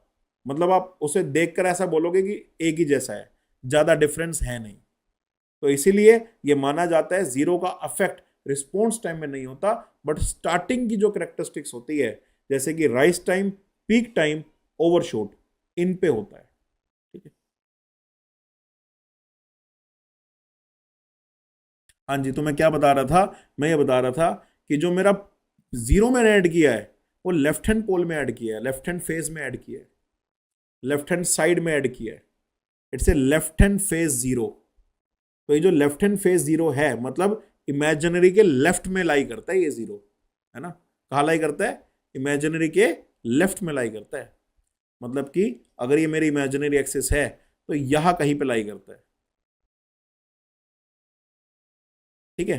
अब अगर z की वैल्यू ज्यादा होगी, if z increases, if z is more, अगर z की वैल्यू ज्यादा होगी तो इसका मतलब this zero is going farther away, away, away from the origin. अगर z की वैल्यू ज्यादा है, मान लो z की वैल्यू 5 है, z की वैल्यू 10 है, z की वैल्यू 15 है, तो z की वैल्यू अगर बढ़ेगी मतलब ये ओरिजिन से दूर जाता रहेगा, इसका मैग्नीट्यूड बढ़ता रहेगा, तो 1/z क्या होगा फिर? 1/z का मैग्नीट्यूड तो कम होता रहेगा। मतलब ये जो 1/z की टर्म है, अगर z की वैल्यू ज्यादा है, अगर मेरा जीरो ओरिजिन से बहुत दूर है, तो ये जो ओवरऑल अफेक्ट होगा ना, ये डिमिनिश हो जाएगा। मतलब शुरू में इसका इफेक्ट दिखेगा बट बहुत ज्यादा नहीं दिखेगा। तो डेरिवेटिव टर्म कितना अफेक्ट डालेगी, ये डेरिवेटिव एक्शन पे तो डिपेंड करता ही है, जो उसका रिस्पॉन्स का डेरिवेटिव आएगा उस पर तो डिपेंड करता ही है, बट साथ ही साथ इस बात पे भी डिपेंड करता है कि जीरो की लोकेशन क्या है। क्या ये जीरो ओरिजिन के बिल्कुल पास है? मान लो जीरो की वैल्यू 0.1, बिल्कुल पास ओरिजिन के, तो तुम्हें डेरिवेटिव एक्शन ऐसा नाच नचाता हुआ दिखेगा कि सिस्टम पूरा घूम जाएगा। ठीक है। लेकिन यही अगर z की वैल्यू, यही जीरो की वैल्यू अगर ओरिजिन से बहुत दूर है, तो तुम्हें देखेगा यार ये डेरिवेटिव एक्शन होके भी कुछ नहीं कर रहा, ये है भी और कुछ कर भी नहीं रहा। तो z जितना दूर जाता रहेगा, जीरो मेरा ओरिजिन से जितना दूर जाएगा, डेरिवेटिव टर्म का अफेक्ट उतना ही डिमिनिश और डिमिनिश होता रहेगा। ठीक है। So that is what we can see here.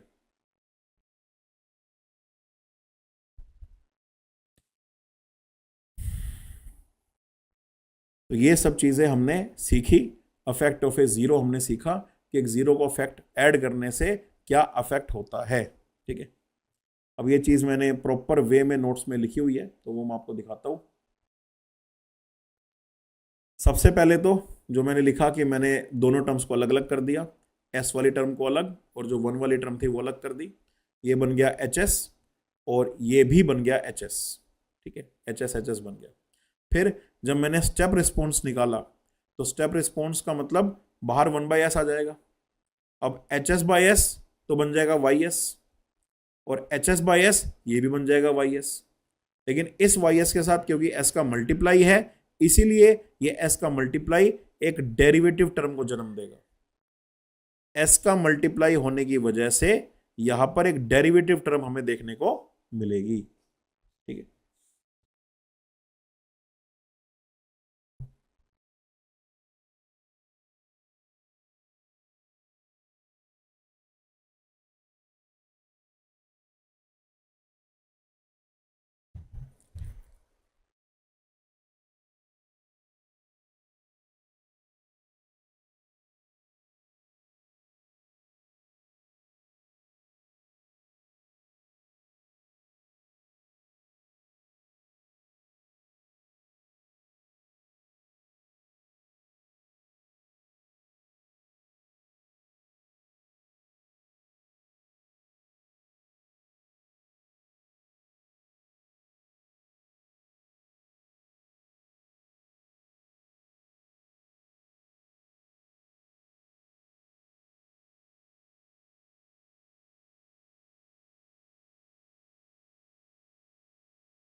या सो माइन इज ओके नाउ। अब मेरा तो बफर नहीं कर रहा है, आप लोगों का क्या स्टेटस है?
Okay guys, so welcome back to the session. मैंने टीम से बात करी अभी, तो टीम बोल रही है कि पिछले कुछ दिनों से बफरिंग चल रही है, ठीक है, तो कुछ सेटिंग्स चेंज करनी होगी बफरिंग की। तो अभी के लिए तो मैं सेशन कंटिन्यू कर रहा हूँ, बट लेट से अगर दोबारा से बफर होता है या बार बार बफर होता है तो फिर सेशन को एक बार मुझे ठीक करवाना पड़ेगा टीम से बोल के। तो मैं देख लेता हूँ, अभी अगर कंटिन्यू चले स्मूथ तो इस सेशन को कंटिन्यू करते हैं, अदरवाइज बीच में 15-20 मिनट का ब्रेक लेकर हम क्या करेंगे, मैं स्ट्रीम को ठीक करवा लूंगा, उनकी जो भी सेटिंग्स होगी वो सेटिंग्स करवाने के बाद फिर मैं दोबारा स्ट्रीमिंग लाइव कर दूंगा।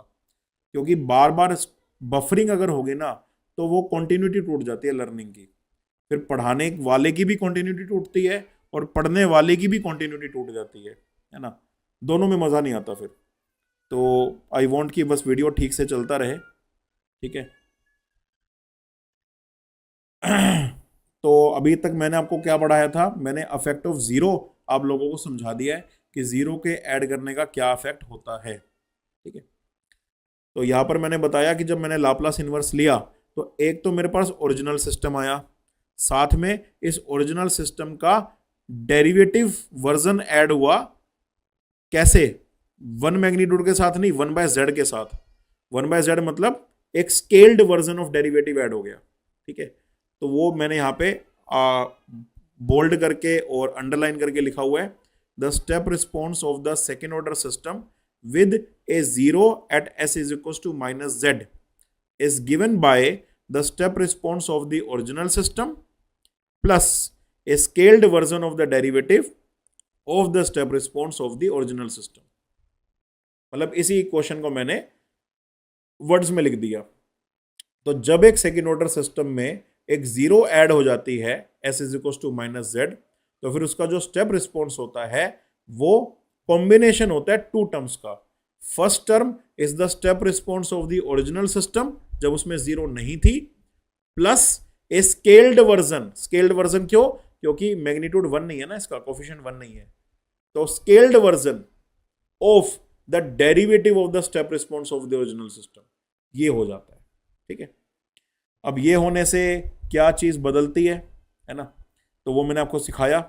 और यहां पर भी ये जो z है ना, अभी भी मैंने आपको बताया कि ये जो z है, अगर ये z छोटा होगा तो डेरिवेटिव का अफेक्ट बहुत ज्यादा होगा, और अगर ये z की वैल्यू बड़ी होगी तो डेरिवेटिव का अफेक्ट कम हो जाएगा। मतलब ये डेरिवेटिव का कितना अफेक्ट हमारे रिस्पॉन्स में आने वाला है, ये इस बात पे डिपेंड करता है कि जीरो की लोकेशन क्या है। अगर ये जीरो ओरिजिन के पास है तो फिर बहुत ज्यादा अफेक्ट करेगा ये डेरिवेटिव टर्म, बट अगर ये जीरो ओरिजिन के दूर है तो फिर इस डेरिवेटिव टर्म का अफेक्ट मिनिमल होगा, बहुत ज्यादा अफेक्ट नहीं होगा। तो यहां पर मैंने ये चीज लिखी भी हुई है, note that as Z increases, जैसे जैसे जेड बढ़ेगा, मतलब as the zero moves further into the left half plane, और ज्यादा दूर हो जाएगा, लेफ्ट हाफ प्लेन में और चला जाएगा, मतलब कि ओरिजिन से दूर चला जाएगा, तो जो टर्म होगी 1/z वो छोटी हो जाएगी। और अगर 1/z वाली टर्म छोटी हो जाएगी तो इसका मतलब जो कंट्रीब्यूशन होगा डेरिवेटिव टर्म का वो डिक्रीज करेगा। ठीक है, मतलब कि जो स्टेप रिस्पॉन्स है सिस्टम का वो वैसा ही हो जाएगा जैसा कि step response of original system होता है। Step response of the system behaves like कि जैसे ओरिजिनल सिस्टम है वैसा ही बिहेव करने लगेगा। ठीक है, तो ये इसका मीनिंग है कि अगर z की वैल्यू बढ़ेगी और जीरो लेफ्ट हाफ प्लेन में और दूर जाता रहेगा तो 1/z की वैल्यू कम होने से जो डेरिवेटिव टर्म का इफेक्ट है वो बहुत ज्यादा डिमिनिश हो जाएगा और ऐसा लगेगा कि जो मेरा रिस्पॉन्स है वो ओरिजिनल सिस्टम के जैसा ही है, मतलब अफेक्ट ऑफ जीरो मिनिमल हो जाएगा। लेकिन अगर इसी के उलट अगर z की वैल्यू कम हुई, अगर z ओरिजिन के पास हुआ तो फिर हमें ऐसा नहीं देखने को मिलेगा, तो फिर हमें डेरिवेटिव टर्म का मेजर कंट्रीब्यूशन देखने को मिलेगा और ये हमारे रिस्पॉन्स को पूरी तरह से बदल सकता है। ठीक है, तो ये चीज, ये कॉन्सेप्ट बहुत ही ज्यादा इंपॉर्टेंट कॉन्सेप्ट कि जीरो होने से इफेक्ट तो आता है बट वो इफेक्ट भी तब ज्यादा दिखता है जब जीरो ओरिजिन के पास होता है। अगर जीरो ओरिजिन के दूर होता है तो फिर हमें इफेक्ट ऑफ जीरो ज्यादा नहीं दिखता। ठीक है, तो गाइस ये कॉन्सेप्ट सभी को क्लियर है, एवरीबॉडी? जहां पर भी आपको कोई डाउट आता है, क्वेश्चन होता है, तो आप मुझसे पूछ सकते हो।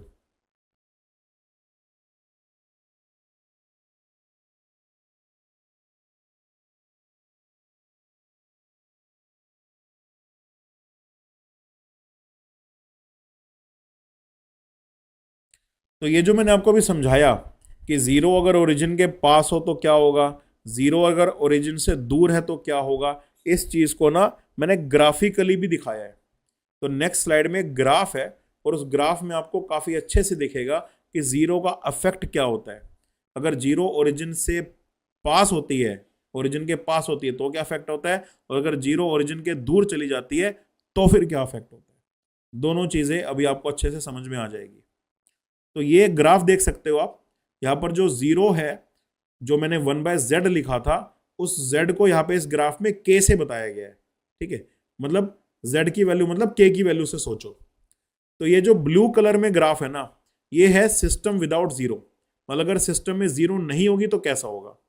तो अगर सिस्टम में जीरो नहीं हुई तो आप देखो ध्यान से, ब्लू कलर, मेरा सिस्टम आगे प्रोसीड किया किया किया किया किया किया, ये स्टडी स्टेट वैल्यू को आगे बढ़ा, मतलब ओवरशूट हुआ, ओवरशूट होके ये वापस नीचे चला गया, नीचे जाके फिर और ऊपर बढ़ा और फिर जीटा की वजह से ये अल्टीमेटली स्टडी स्टेट पे आ गया। मतलब ऑसिलेशन तो बाद में भी हुई बट वो इतनी छोटी थी कि आपको दिखेगी नहीं। यहीं पर अगर मैंने एक जीरो सिस्टम में ऐड कर दिया with a value k is equal to 5, जो जीरो थी वो किस पे है, -5 पर प्रेजेंट है। ठीक है, जीरो की वैल्यू कितनी हो गई, -5, मतलब कि लेफ्ट हाफ प्लेन में ओरिजिन से बहुत दूर है। तो लेफ्ट हाफ प्लेन में अगर ओरिजिन से बहुत दूर आपकी जीरो होती है तो उसका इफेक्ट आएगा बट बहुत ज्यादा नहीं। तो पिंक कलर में देखो आप, तो देखो जीरो ऐड करने से क्या हुआ, जो सिस्टम था वो फास्ट हो गया थोड़ा, है ना। दूसरी बात, राइज टाइम शॉर्ट हो गया, डिक्रीज कर गया, मतलब विदाउट जीरो वाले सिस्टम का राइज टाइम इतना था, विद जीरो वाले सिस्टम का राइज टाइम डिक्रीज हो गया। जो सिस्टम की पीक थी विदाउट जीरो वाले में पीक यहां पे आनी थी, जबकि विद जीरो वाले में पीक यहां पे आई, पीक टाइम डिक्रीज हो गया। और साथ ही साथ ओवरशूट, जो maximum value of response without zero वाले ने अचीव करी, पर्पल वाले ने या पिंक वाले ने उससे ज्यादा वैल्यू अचीव करी, मतलब ओवरशूट बढ़ गया। बट अल्टीमेटली आगे जाते हुए अगर हम देखें तो रिस्पॉन्स सभी का वैसा ही है, बहुत ज्यादा डिफरेंस आगे हमें नहीं दिख रहा। यही जीरो अगर k इज इक्वल टू 5 की जगह k इज इक्वल टू 2 पे हुई, मतलब कि ओरिजिन के थोड़ा पास 5 की जगह 2 पे ले आया मैं, तो फिर अब ब्लैक में देखो राइज टाइम और कम हो जाएगा, पीक टाइम कम हो जाएगा, ओवरशूट बढ़ जाएगा और हमें ये आगे दिखेगी। बस सेकंड ऑसिलेशन तक आते आते फिर उसके बाद थर्ड में खत्म। मैं और ज्यादा पास ले आया जीरो को, 1 पे ले आया, तो फिर आप रेड कलर में देखो इसका इफेक्ट, राइज टाइम और कम हो गया, पीक टाइम और कम हो गया, पीक और ज्यादा पहले आएगी, ओवरशूट सिग्निफिकेंट हो जाएगा, और आप आगे देखोगे तो आगे भी आपको सेकंड में भी अब रेड दिखने लगेगा अलग से, है ना। बट उसके बाद क्योंकि डेरिवेटिव टर्म का इफेक्ट वैसे ही मिनिमल होता रहता है, तो आगे जाके आपको कुछ नहीं दिखने वाला। अगर मैं जीरो को और पास ले गया तो 0.5 पे ले आता हूं ग्रीन कलर में, तो राइज टाइम और ज्यादा कम हो गया, पीक टाइम और ज्यादा कम हो गया, पीक और पहले आएगी, ओवरशूट सिग्निफिकेंट हो जाएगा, और उसके बाद आपको ये डीके होने में भी थोड़ा सा टाइम लगेगा। तो जहां पर पहले आराम से सेकंड पीक तक डीके हो रहा था, अब वो थर्ड पीक तक डीके होगा। और अगर मैं 0.35 कर दूं तो आप इससे देख सकते हो, मेहंदिया कलर है थोड़ा ये, इससे देख सकते हो कि आप किस तरह से हमारा काम हो रहा है। तो ये अलग अलग जीरो की लोकेशन के हिसाब से स्टेप रिस्पॉन्स के ग्राफ है, बहुत ही अच्छा ग्राफ है, जिससे हम ये समझ सकते हैं कि जो जीरो ओरिजिन के जितना दूर होगा उसका इफेक्ट उतना कम होगा, और अगर जीरो ओरिजिन के पास होगा तो उसका इफेक्ट उतना ज्यादा होगा। ठीक है, तो जीरो के ऐड होने से क्या होता है, जीरो के ऐड होने से हमारा जो सिस्टम का रिस्पॉन्स है इनिशियली, वो उसकी कैरेक्टरिस्टिक्स में चेंजेस आते हैं, उसके राइज टाइम में चेंज आता है, उसका पीक टाइम में चेंज आता है, उसका ओवरशूट में चेंज आता है, बट सेटलिंग टाइम में कोई बहुत ज्यादा फर्क नहीं पड़ता। ठीक है, तो ये कॉन्सेप्ट है, इस ग्राफ से हम बहुत अच्छे से समझ सकते हैं। और यही चीज मैंने आगे लिखी भी है कि from the above figure the effect of a left hand plane zero is to increase the overshoot, overshoot बढ़ता है, decrease the peak time, peak आने का जो टाइम है वो रिड्यूस हो जाता है, and decrease the rise time, है ना, मतलब फर्स्ट टाइम जब वो अल्टीमेट वैल्यू को टच करेगी वो वाला जो टाइम है वो भी रिड्यूस करता है। बट सेटलिंग टाइम में कोई बहुत ज्यादा हमें इफेक्ट देखने को नहीं मिलता, सेटलिंग टाइम लगभग एक जैसा रहता है। तो ये हमारा टॉपिक था गाइस, ये हमारा कॉन्सेप्ट था, effect of adding A zero in the transfer function. जब हम जीरो ऐड करते हैं तो क्या होता है। ठीक है,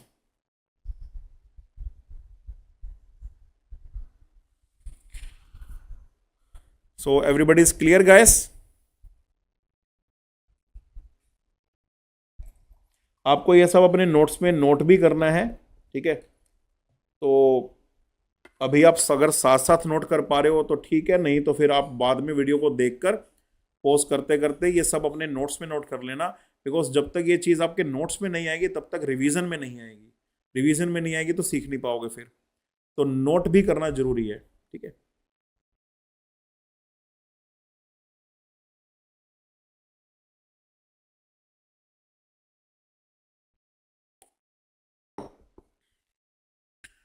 अब हम आ जाते हैं दूसरे कॉन्सेप्ट पे। पहला कॉन्सेप्ट हमने समझ लिया, अब हम आ जाते हैं दूसरे कॉन्सेप्ट पे। दूसरा कॉन्सेप्ट क्या है, दूसरा कॉन्सेप्ट ये है कि अगर इसी जीरो को, जो कि अभी लेफ्ट हैंड प्लेन में है, अगर यही जीरो राइट हैंड प्लेन में चला जाएगा, जो जीरो हमारा लेफ्ट हैंड प्लेन में है, अगर यही जीरो हमारा राइट हैंड प्लेन में चला जाएगा तो क्या होगा। What will happen to the system if the zero is present in the right half plane? ठीक है, मतलब 1/z into S plus one की जगह अगर मैं 1/z into S minus one की इक्वेशन ऐड करता हूं, तो जो मेरे पास जीरो की वैल्यू आएगी वो आएगी S is equal to Z.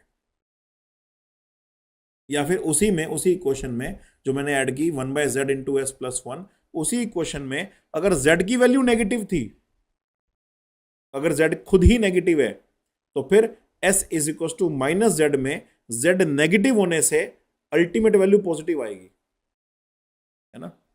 तो जो मेरा जीरो है वो राइट हाफ प्लेन में चला जाएगा, और राइट हाफ प्लेन में अगर मेरा जीरो चला गया तो उससे क्या होगा, है ना, उस चीज को समझ लेते हैं हम।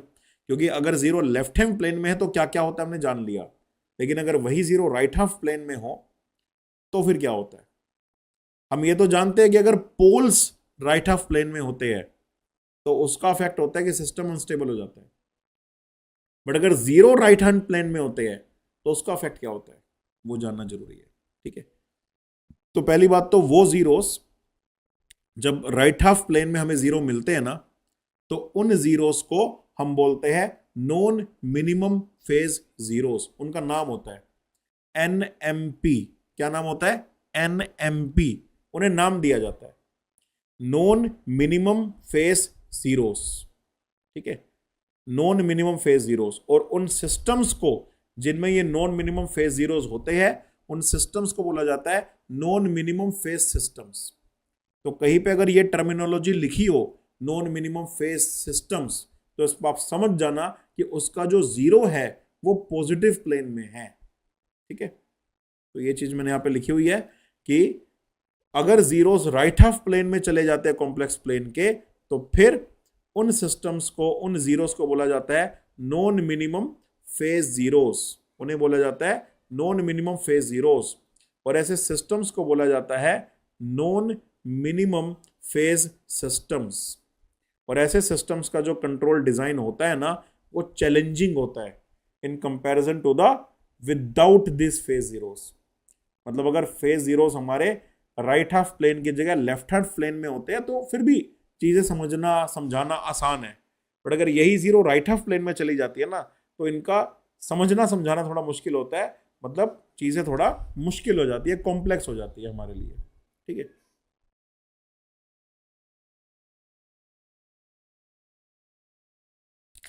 तो गाइस अगर मेरे z की वैल्यू नेगेटिव होगी, जो मेरे हमने इक्वेशन अभी पढ़ी, अगर z की वैल्यू नेगेटिव होगी तो मेरा जीरो पॉजिटिव हो जाएगा।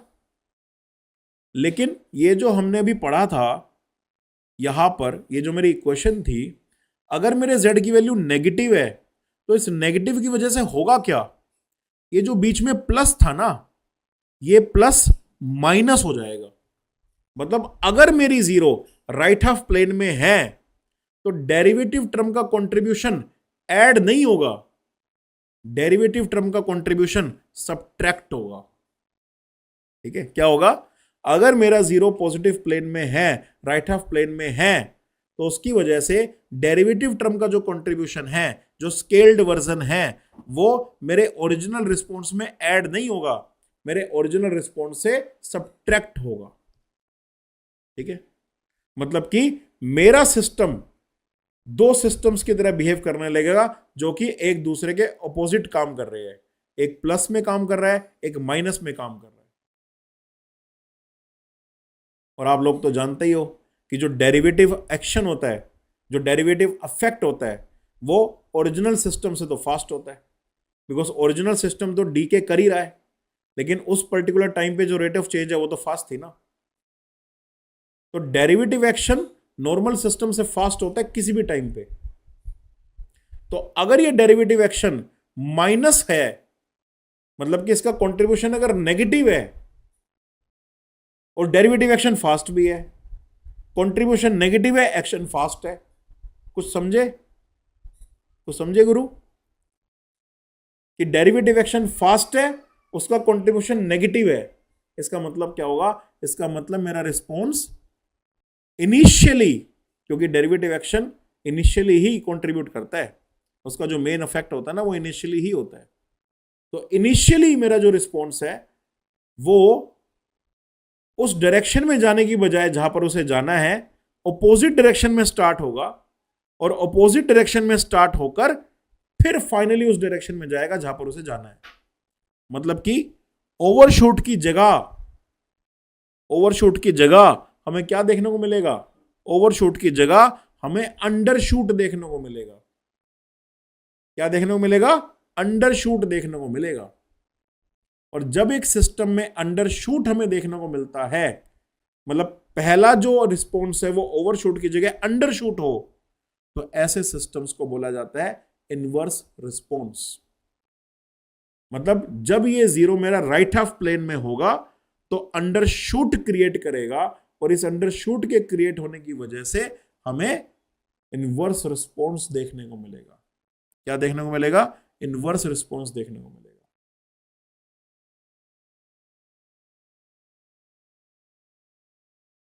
सो अगर मेरा z नेगेटिव है तो मेरी जो डेरिवेटिव टर्म होगी वो एक्चुअली सब्ट्रैक्ट होगी। The derivative term gets subtracted. ठीक है, डेरिवेटिव टर्म गेट्स सब्ट्रैक्टेड, है ना। सो सब्ट्रैक्टेड, ये मान लो एक ट्रांसफर फंक्शन हो गया, एक रिस्पॉन्स हो गया, ये दूसरा रिस्पॉन्स हो गया। अब नेगेटिव वाला रिस्पॉन्स पहले काम करेगा बिकॉज डेरिवेटिव एक्शन फास्ट है। क्या ये चीज हमेशा ट्रू होगी? नहीं, ये हमेशा ट्रू नहीं होगी। ये इस बात पे डिपेंड करेगी कि पोल बोल रहा हूं, जीरो की लोकेशन क्या है, बिकॉज 1/z का फैक्टर यहां पे काम करेगा। अगर z ओरिजिन के पास है तब तो डेफिनेटली अंडरशूट होगा, लेकिन अगर z ओरिजिन के दूर है तो अंडरशूट होगा बट तुम्हें दिखेगा नहीं, है ना। मतलब उस केस में हम बोल नहीं सकते कि ये सिस्टम इनवर्स रिस्पॉन्स है। बट अगर z की वैल्यू ओरिजिन के पास है राइट हाफ प्लेन में, तो फिर इस डेरिवेटिव एक्शन का इफेक्ट बहुत ज्यादा होगा और हमें सिग्निफिकेंट अंडरशूट देखने को मिलेगा। ठीक है, तो अगले इमेज में, अगले स्लाइड में आप लोग ग्राफ देख सकते हो।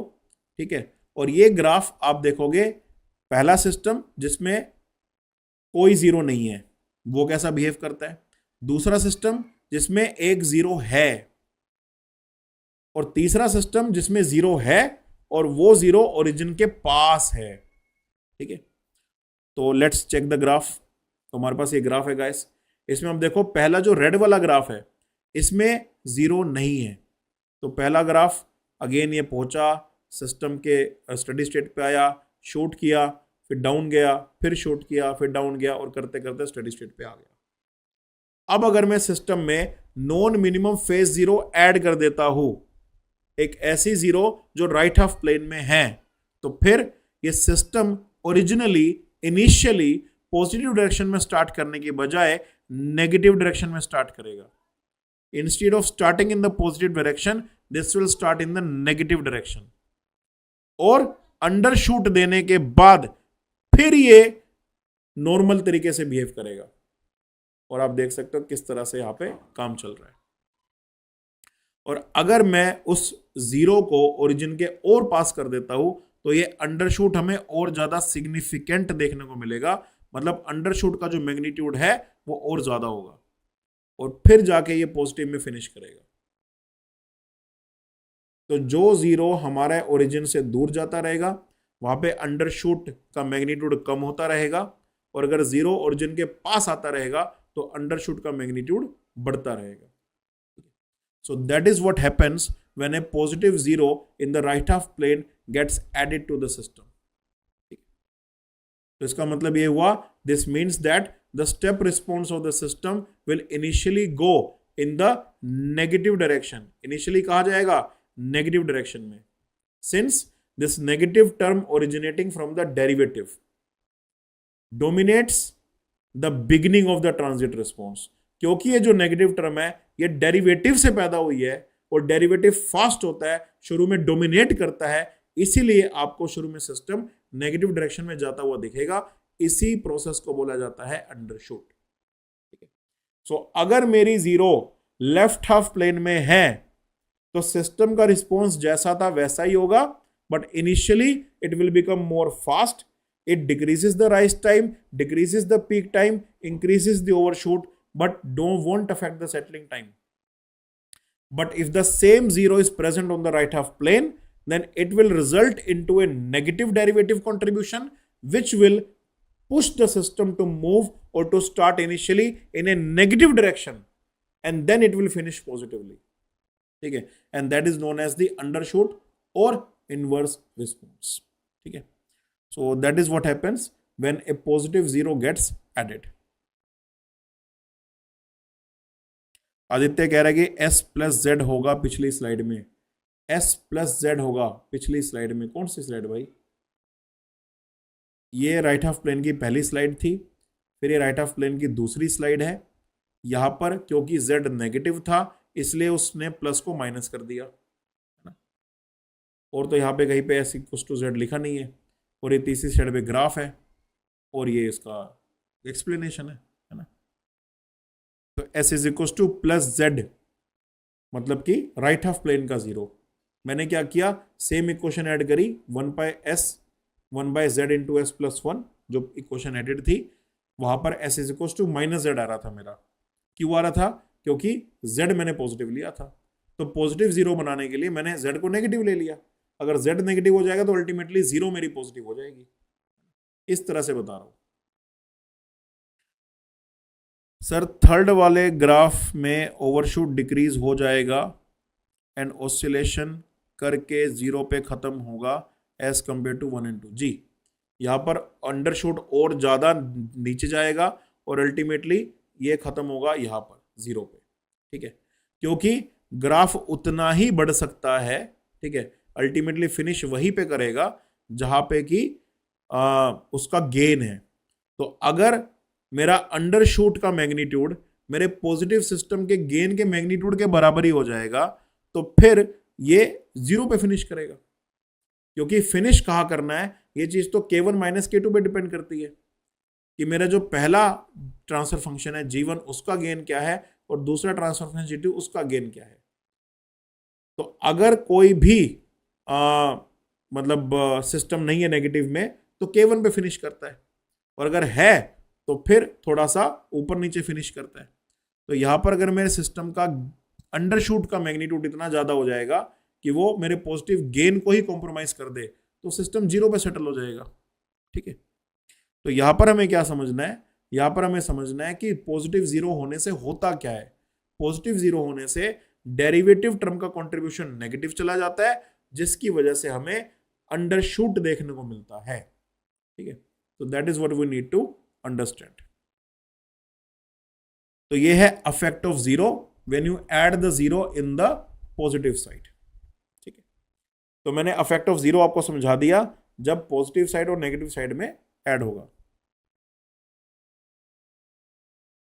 आनंद, गेन जीरो नहीं हुआ है, नेगेटिव साइड में भी उतना गेन अचीव हुआ, पॉजिटिव साइड में भी उतना गेन अचीव हुआ। अल्टीमेटली मेरे सिस्टम ने जहां फिनिश किया वो वैल्यू मेरी इनिशियल वैल्यू के बराबर है, बस ये कहना चाह रहा है वो ग्राफ। गेन जीरो नहीं है, ना नेगेटिव प्रोसेस का गेन जीरो है ना पॉजिटिव प्रोसेस का गेन जीरो है, लेकिन मेरे सिस्टम ने फाइनल जो वैल्यू मेरी दी वो इनिशियल वैल्यू के बराबर थी, इसका ये मतलब है, ठीक है। तो जितना मेरा सिस्टम में इनिशियली जो रिस्पॉन्स था, जो उसमें इनपुट की वैल्यू थी, वही वैल्यू मेरी आउटपुट की भी है। सिस्टम ने अपनी तरफ से एडिशनल कुछ उसमें एडवांसमेंट नहीं किया। गेन क्या होता है, सिस्टम अपनी तरफ से एडवांस कर देता है, जैसे केपी होता है तो सिस्टम केपी टाइम्स एडवांस कर देता है।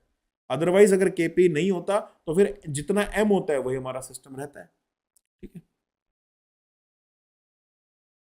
सर रैंप या साइनोसॉइडल रिस्पॉन्स में बिहेवियर डिफरेंट होगा ना? अभी तो बिहेवियर में आपको स्टेप रिस्पॉन्स में समझा रहा हूं, है ना। रैंप की तो हम बात वैसे भी नहीं करेंगे बिकॉज रैंप का जो रिस्पॉन्स होता है वो अनबाउंडेड होता है। और जहां तक बात है साइनोसॉइडल की, तो यहां पर मैंने जो आपको मीनिंग समझाया है ये सेकेंड ऑर्डर के रिस्पेक्ट में ही समझाया है, और सेकेंड ऑर्डर के रिस्पेक्ट में स्टेप रिस्पॉन्स भी साइनोसॉइडल है ना। स्टेप रिस्पॉन्स भी साइनोसॉइडल ही आ रहा है, तो जब साइनोसॉइडल इनपुट भी ले लेंगे तब भी रिस्पॉन्स साइनोसॉइडल ही रहेगा। बस उस केस में थोड़ा हम ये बोलेंगे ऑसिलेशन और ज्यादा है या टाइम और ज्यादा लगेगा, मतलब स्टेप रिस्पॉन्स भी ऑसिलेटरी है और साइनोसॉइडल रिस्पॉन्स भी ऑसिलेटरी होगा। तो अफेक्ट ऑफ जीरो दोनों में एक जैसा बिहेव करेगा, चाहे वो हमारा स्टेप रिस्पॉन्स हो या फिर हमारा ऑसिलेटरी रिस्पॉन्स हो, बिकॉज स्टेप रिस्पॉन्स भी हायर ऑर्डर सिस्टम्स का ऑसिलेटरी ही होता है, ठीक है, जब हम कंट्रोलर ऐड करते हैं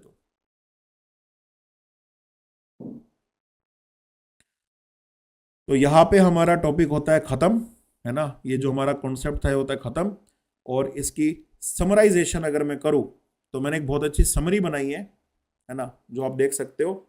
फॉर ए स्टेबल सिस्टम, ये समराइज वर्जन है।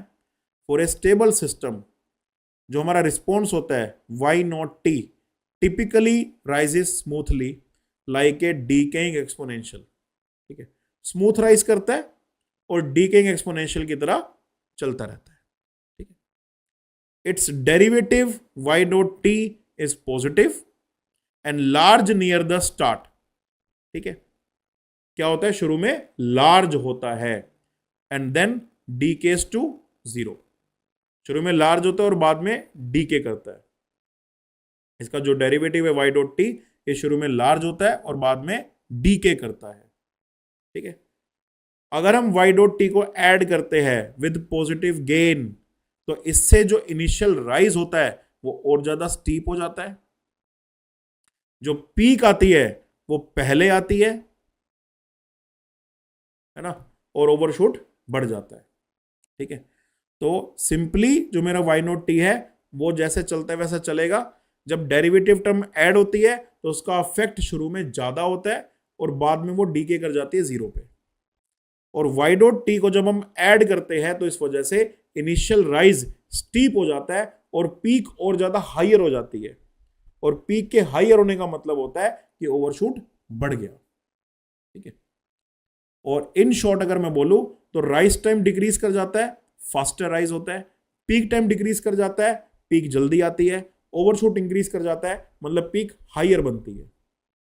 और ये मैंने कंसेप्चुअली तो बताया ही, ये एक्सपेरिमेंटली भी वेरीफाइड वेल चीजें हैं जो मैंने आपको बता रहा हूं। All of them are experimentally verified. So these effects are documented experimentally and analytically for a standard second order system with an extra zero.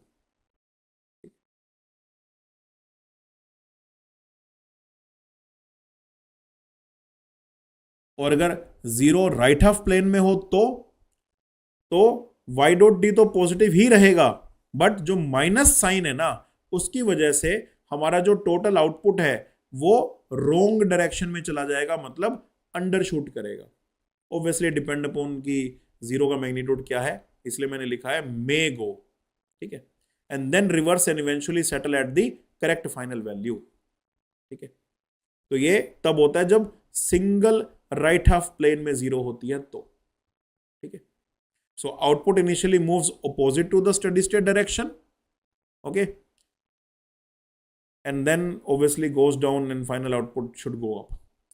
एक राइट हाफ प्लेन में जीरो होगा तो एक मेन अंडरशूट आएगा।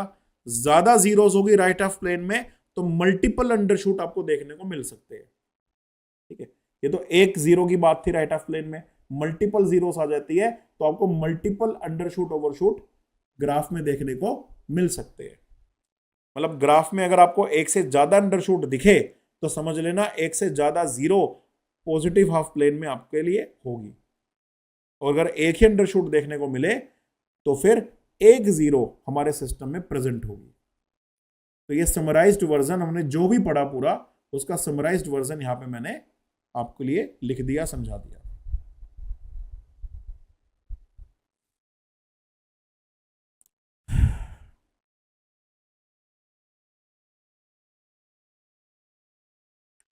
ठीक है गाइस, यहां तक ओके है, सब कुछ क्लियर है।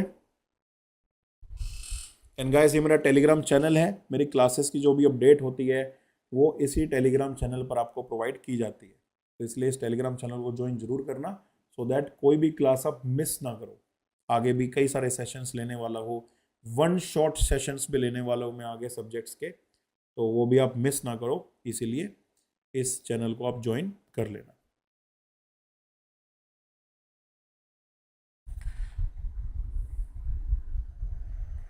अब गाइस, अगर रिपीटेड जीरोस है तो, है ना, मतलब रिपीटेड जीरोस अगर राइट हाफ प्लेन में है तो मल्टीपल अंडरशूट देखने को मिलेंगे।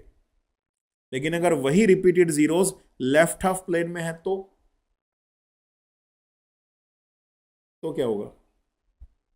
अगर वही repeated zeros left half plane में होगी तो जो हमने पढ़ा स्टीपर राइज, वो और ज्यादा स्टीप हो जाएगा, राइज टाइम वो और पहले आ जाएगा, और जो पीक हमें दिख रही है ना, वो पीक और ज्यादा शार्प हो जाएगी। रिपीटेड जीरो होने से क्या होगा?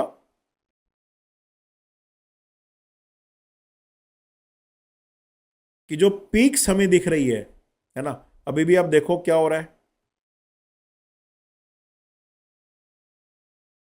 यहां पर आप देख सकते हो पीक में एक स्मूथनेस है, स्मूथ है, यहां पर भी स्मूथ है, मतलब इस तरह की पीक है, इस तरह की स्मूथ है। यहाँ पर थोड़ी शार्प हुई, जीरो और दूर चला गया तो और शार्प हो गई, और दूर चला गया तो और शार्प हो गई। अगर रिपीटेड जीरोस ऐड हो जाएगी तो इससे क्या होगा, ये सिस्टम का रिस्पॉन्स और ज्यादा एग्रेसिव हो जाएगा। मतलब वहां पे फर्स्ट ऑर्डर का कंट्रीब्यूशन, फर्स्ट डेरिवेटिव का कंट्रीब्यूशन तो रहेगा ही, बट सेकेंड ऑर्डर डेरिवेटिव का कंट्रीब्यूशन भी आ जाएगा। और अगर मेरे पास मान लो कोई इक्वेशन एक कर्व है, उसका फर्स्ट डेरिवेटिव लेते हो आप, वो भी एक कर्व ही आएगी। मान लो क्यूबिक इक्वेशन है, क्यूबिक इक्वेशन का फर्स्ट डेरिवेटिव क्या रहता है, क्वाड्रेटिक।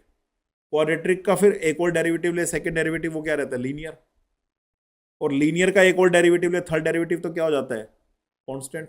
मतलब जैसे जैसे डेरिवेटिव लेता जाता हूं ना, वो और ज्यादा शार्प होता रहता है। किसी भी कर्व का फर्स्ट डेरिवेटिव उस कर्व से फास्ट होता है, और उस फर्स्ट डेरिवेटिव का फिर से फर्स्ट डेरिवेटिव मतलब सेकंड डेरिवेटिव और ज्यादा फास्ट हो जाता है, और ज्यादा एग्रेसिव हो जाता है, और ज्यादा शार्प हो जाता है। बिकॉज डेरिवेटिव लेने से डिग्री कम होती है, इंटीग्रल लेने से डिग्री इंक्रीज होती है। तो अगर रिपीटेड जीरोस आएगी, मतलब सेकेंड ऑर्डर जीरो आ गई या थर्ड ऑर्डर जीरो आ गई, तो इससे फर्स्ट ऑर्डर डेरिवेटिव के साथ साथ सेकेंड ऑर्डर डेरिवेटिव का कंट्रीब्यूशन ऐड हो जाएगा, या थर्ड ऑर्डर डेरिवेटिव का कंट्रीब्यूशन ऐड हो जाएगा। इससे मेरा सिस्टम और ज्यादा एग्रेसिव होगा, और मुझे ऐसी पीक ना मिलकर ऐसी पीक मिलेगी। जिसे मैंने क्या बताया था आपको, frequently changing error signal. Frequently changing signal मतलब ना सिर्फ एग्रेसिव राइज होगा, बल्कि एग्रेसिव फॉल भी होगा।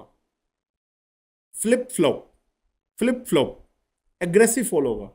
मतलब स्मूथ एंडिंग ना होकर एक पीक टाइप एंडिंग होगी, अगर रिपीटेड जीरोस रहे तो। ठीक है, ये कॉन्सेप्ट है रिपीटेड जीरोस का।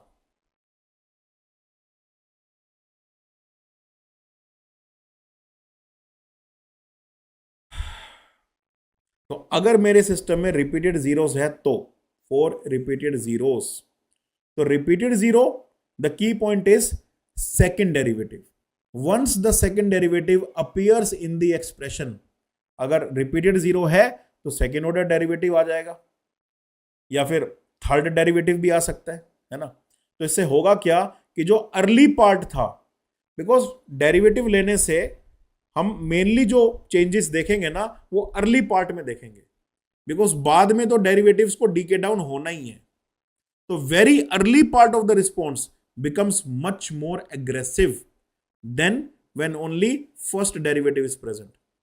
मतलब जब फर्स्ट डेरिवेटिव प्रेजेंट था, तब हमने जो एग्रेसिवनेस देखी, सेकेंड ऑर्डर डेरिवेटिव आ जाने से वो जो अर्ली पार्ट था और ज्यादा एग्रेसिव हो जाएगा। ठीक है, तो यहां पर हमने दो केस लिए। पहला केस ये जिसका जीरो पॉजिटिव था, एक जीरो था, और फिर एक दूसरा केस लिया, ठीक है, जहां पर हमने फर्स्ट ऑर्डर डेरिवेटिव के साथ साथ सेकेंड ऑर्डर डेरिवेटिव टर्म भी ऐड कर दी। ठीक है,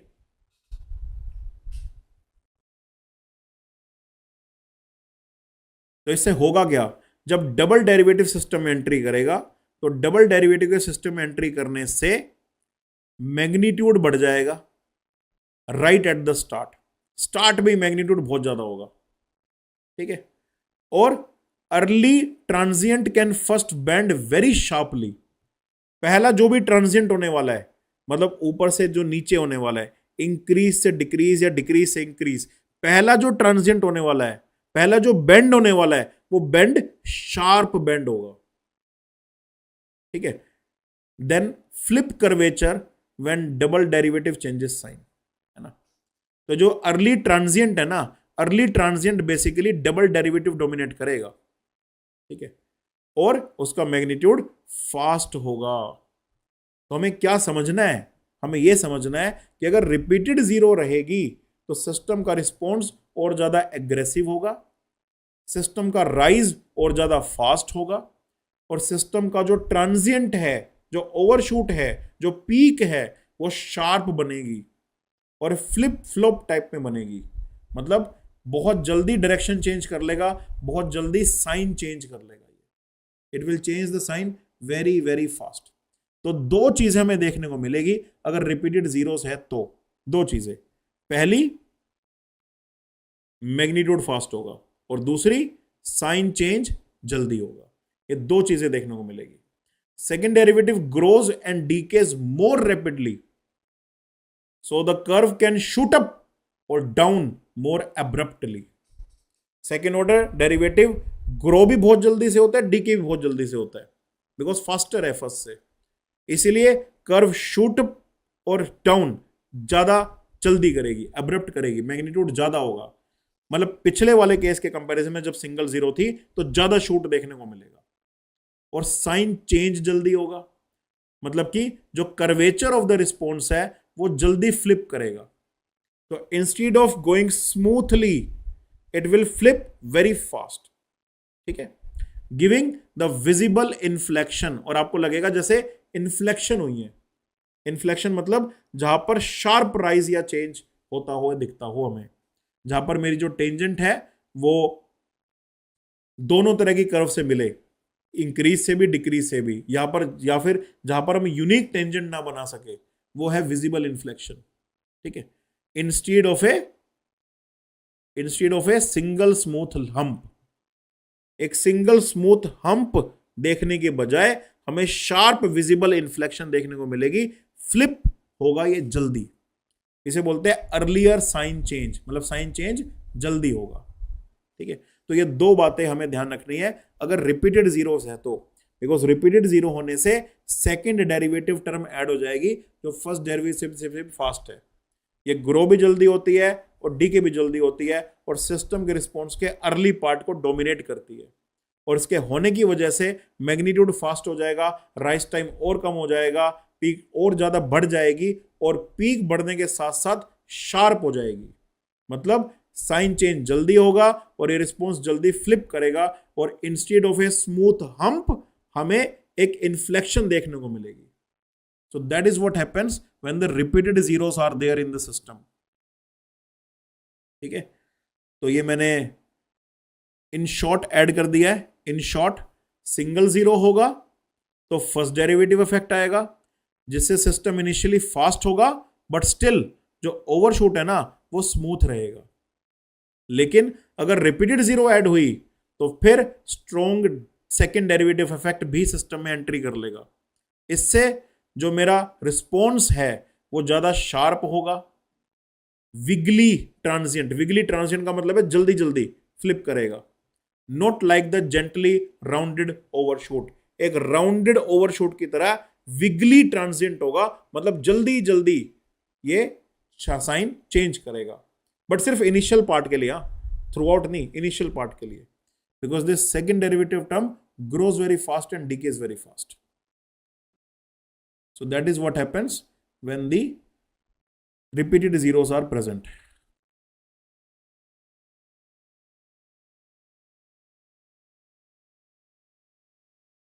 So guys, कैसा लगा कॉन्सेप्ट आपको? मैंने सिंगल जीरो जब ऐड करते हैं लेफ्ट हाफ प्लेन में वो बता दिया, मल्टीपल जीरोस जब ऐड करते हैं लेफ्ट हाफ प्लेन में वो बता दिया, सिंगल जीरो जब राइट हाफ प्लेन में ऐड करेंगे वो बता दिया, और मल्टीपल ऐड करेंगे तो वो भी बता दिया। तो पूरा का पूरा जो कॉन्सेप्ट है जीरो ऐड करने से क्या होता है वो मैंने आपको पूरा अच्छे से बता दिया, जो जनरली हमारी बुक्स में या तो एक्सप्लेन्ड नहीं है या कई बुक्स में मेंशन्ड ही नहीं है। पोल्स की तो हम बात करते हैं अपने अंडरग्रेड प्रोग्राम में, बट जीरोस की बात नहीं करते। आपने अपने कॉलेजेस में भी जब पढ़ा होगा तो पोल्स की तो हमने बात की, कॉलेजेस के सिलेबस में भी जीरोस की बात नहीं करते, है ना। बट जीरोस की बात करना अब जरूरी है, बिकॉज जो आईपीसी है, आईपीसी के जो पीवाईक्यूज है वहां पर हमें जीरोस से रिलेटेड भी अब चीजों से क्वेश्चन आ सकते हैं, पूछे जा सकते हैं। तो हमें पोल्स के साथ साथ जीरो ऐड करने से क्या होता है ये चीज समझनी है।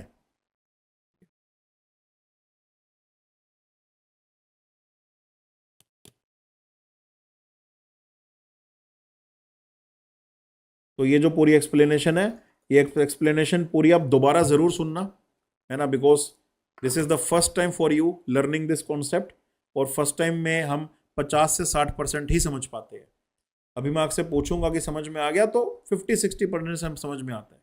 बेसिकली मेक सेंस कर रहा है, अभी मैंने आपको जो बताया वो मेक सेंस कर रहा है आपको। जब आप दोबारा देखोगे तो एक्चुअल में समझ में आपको आ जाएगा।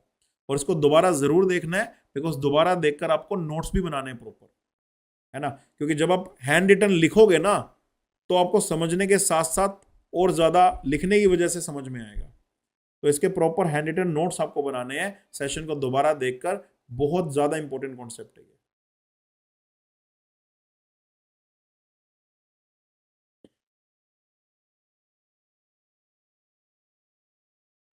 प्रांशु, मल्टीपल जीरोस में भी फाइनल रिस्पॉन्स इफेक्ट नहीं होगा नलायक, बिकॉज मल्टीपल जीरोस के केस में तो वो और ज्यादा इनिशियल पार्ट को अफेक्ट करेगा। मतलब अगर सिंगल डेरिवेटिव 10 सेकंड तक तुम्हारे रिस्पॉन्स को अफेक्ट करता है, तो मल्टीपल जो जीरोस होगी उसका जो इफेक्ट होगा वो तो शायद शुरू के 3-4 सेकंड में ही होगा बस। ठीक है, मतलब और ज्यादा जल्दी डीके करेगा। फर्स्ट ऑर्डर डेरिवेटिव जितना डीके करता है, जिस रेट से डीके करता है, सेकेंड ऑर्डर डेरिवेटिव उससे भी जल्दी डीके करेगा, बिकॉज वो उसका भी डेरिवेटिव है, डेरिवेटिव का डेरिवेटिव है। ठीक है, तो grows and decays very rapidly. ठीक है, तो फाइनल तक तो पहुंचने की दूर की बात है, फर्स्ट डेरिवेटिव ही नहीं पहुंच पाएगा, सेकेंड तो क्या ही पहुंचेगा। तो जो भी होगा वो अर्ली होगा, शुरू में आपको देखने को मिलेगा जो भी देखने को मिलेगा, बाद में नहीं। सो इन शॉर्ट समराइज्ड वर्जन फिर से कि हमें क्या ध्यान रखना है, कि सर इतना सारा कुछ आपने बता दिया, शॉर्ट में बता दो सर क्या ध्यान रखे, बस इतनी सी बात बता दो। इतनी सी बात यह है कि अगर सिंगल ओवरशूट हमें देखने को मिल रहा है और वो ओवरशूट स्मूथ है, स्मूथ ओवरशूट है, सिंगल ओवरशूट है, तो मतलब एक जीरो हो सकती है, 1 0 in the left half plane, और पोल्स स्टेबल है अगर स्टेबल सिस्टम है तो। लेकिन अगर वहीं पर आपको शार्प स्पाइक देखने को मिले, विजिबल अर्ली विगल्स देखने को मिले, मतलब फ्लिप फ्लॉप बहुत जल्दी से हो रहा है, तो इसका मतलब होगा मल्टीपल जीरोस वहां पे प्रेजेंट हो सकते हैं। और अगर आपको अंडरशूट या इनवर्स रिस्पॉन्स देखने को मिले, तो मतलब वो जो जीरो प्रेजेंट होगी वो राइट हाफ प्लेन में प्रेजेंट होगी, जिसे नॉन मिनिमम फेज जीरो बोला जाता है। एंड वाइस वर्सा, कि अगर लेफ्ट हाफ प्लेन में एक जीरो है तो इससे हमें राइज टाइम कम होता हुआ दिखेगा, पीक टाइम कम होता हुआ दिखेगा, ओवरशूट दिखेगा, और वो ओवरशूट स्मूथ रहेगा। अगर मल्टीपल जीरोस है लेफ्ट हाफ प्लेन में, तो राइज टाइम और कम होगा, सिस्टम और ज्यादा एग्रेसिव होगा, मैग्नीट्यूड और ज्यादा फास्ट दिखेगा, और जो ओवरशूट है वो एक स्मूथ हम्प की तरह नहीं दिखेगा, वो शार्प राइज और शार्प फॉल की तरह दिखेगा, विगल होते हुए दिखेगा, स्पाइक की तरह दिखेगा, इन्फ्लेक्शन की तरह दिखेगा। और अगर राइट हाफ प्लेन में जीरो है तो हमें अंडरशूट या इनवर्स रिस्पॉन्स वहां पे देखने को मिल सकता है, और अगर मल्टीपल जीरोस है तो मल्टीपल अंडरशूट्स हमें देखने को मिल सकते हैं। ठीक है, so that is what we can learn here.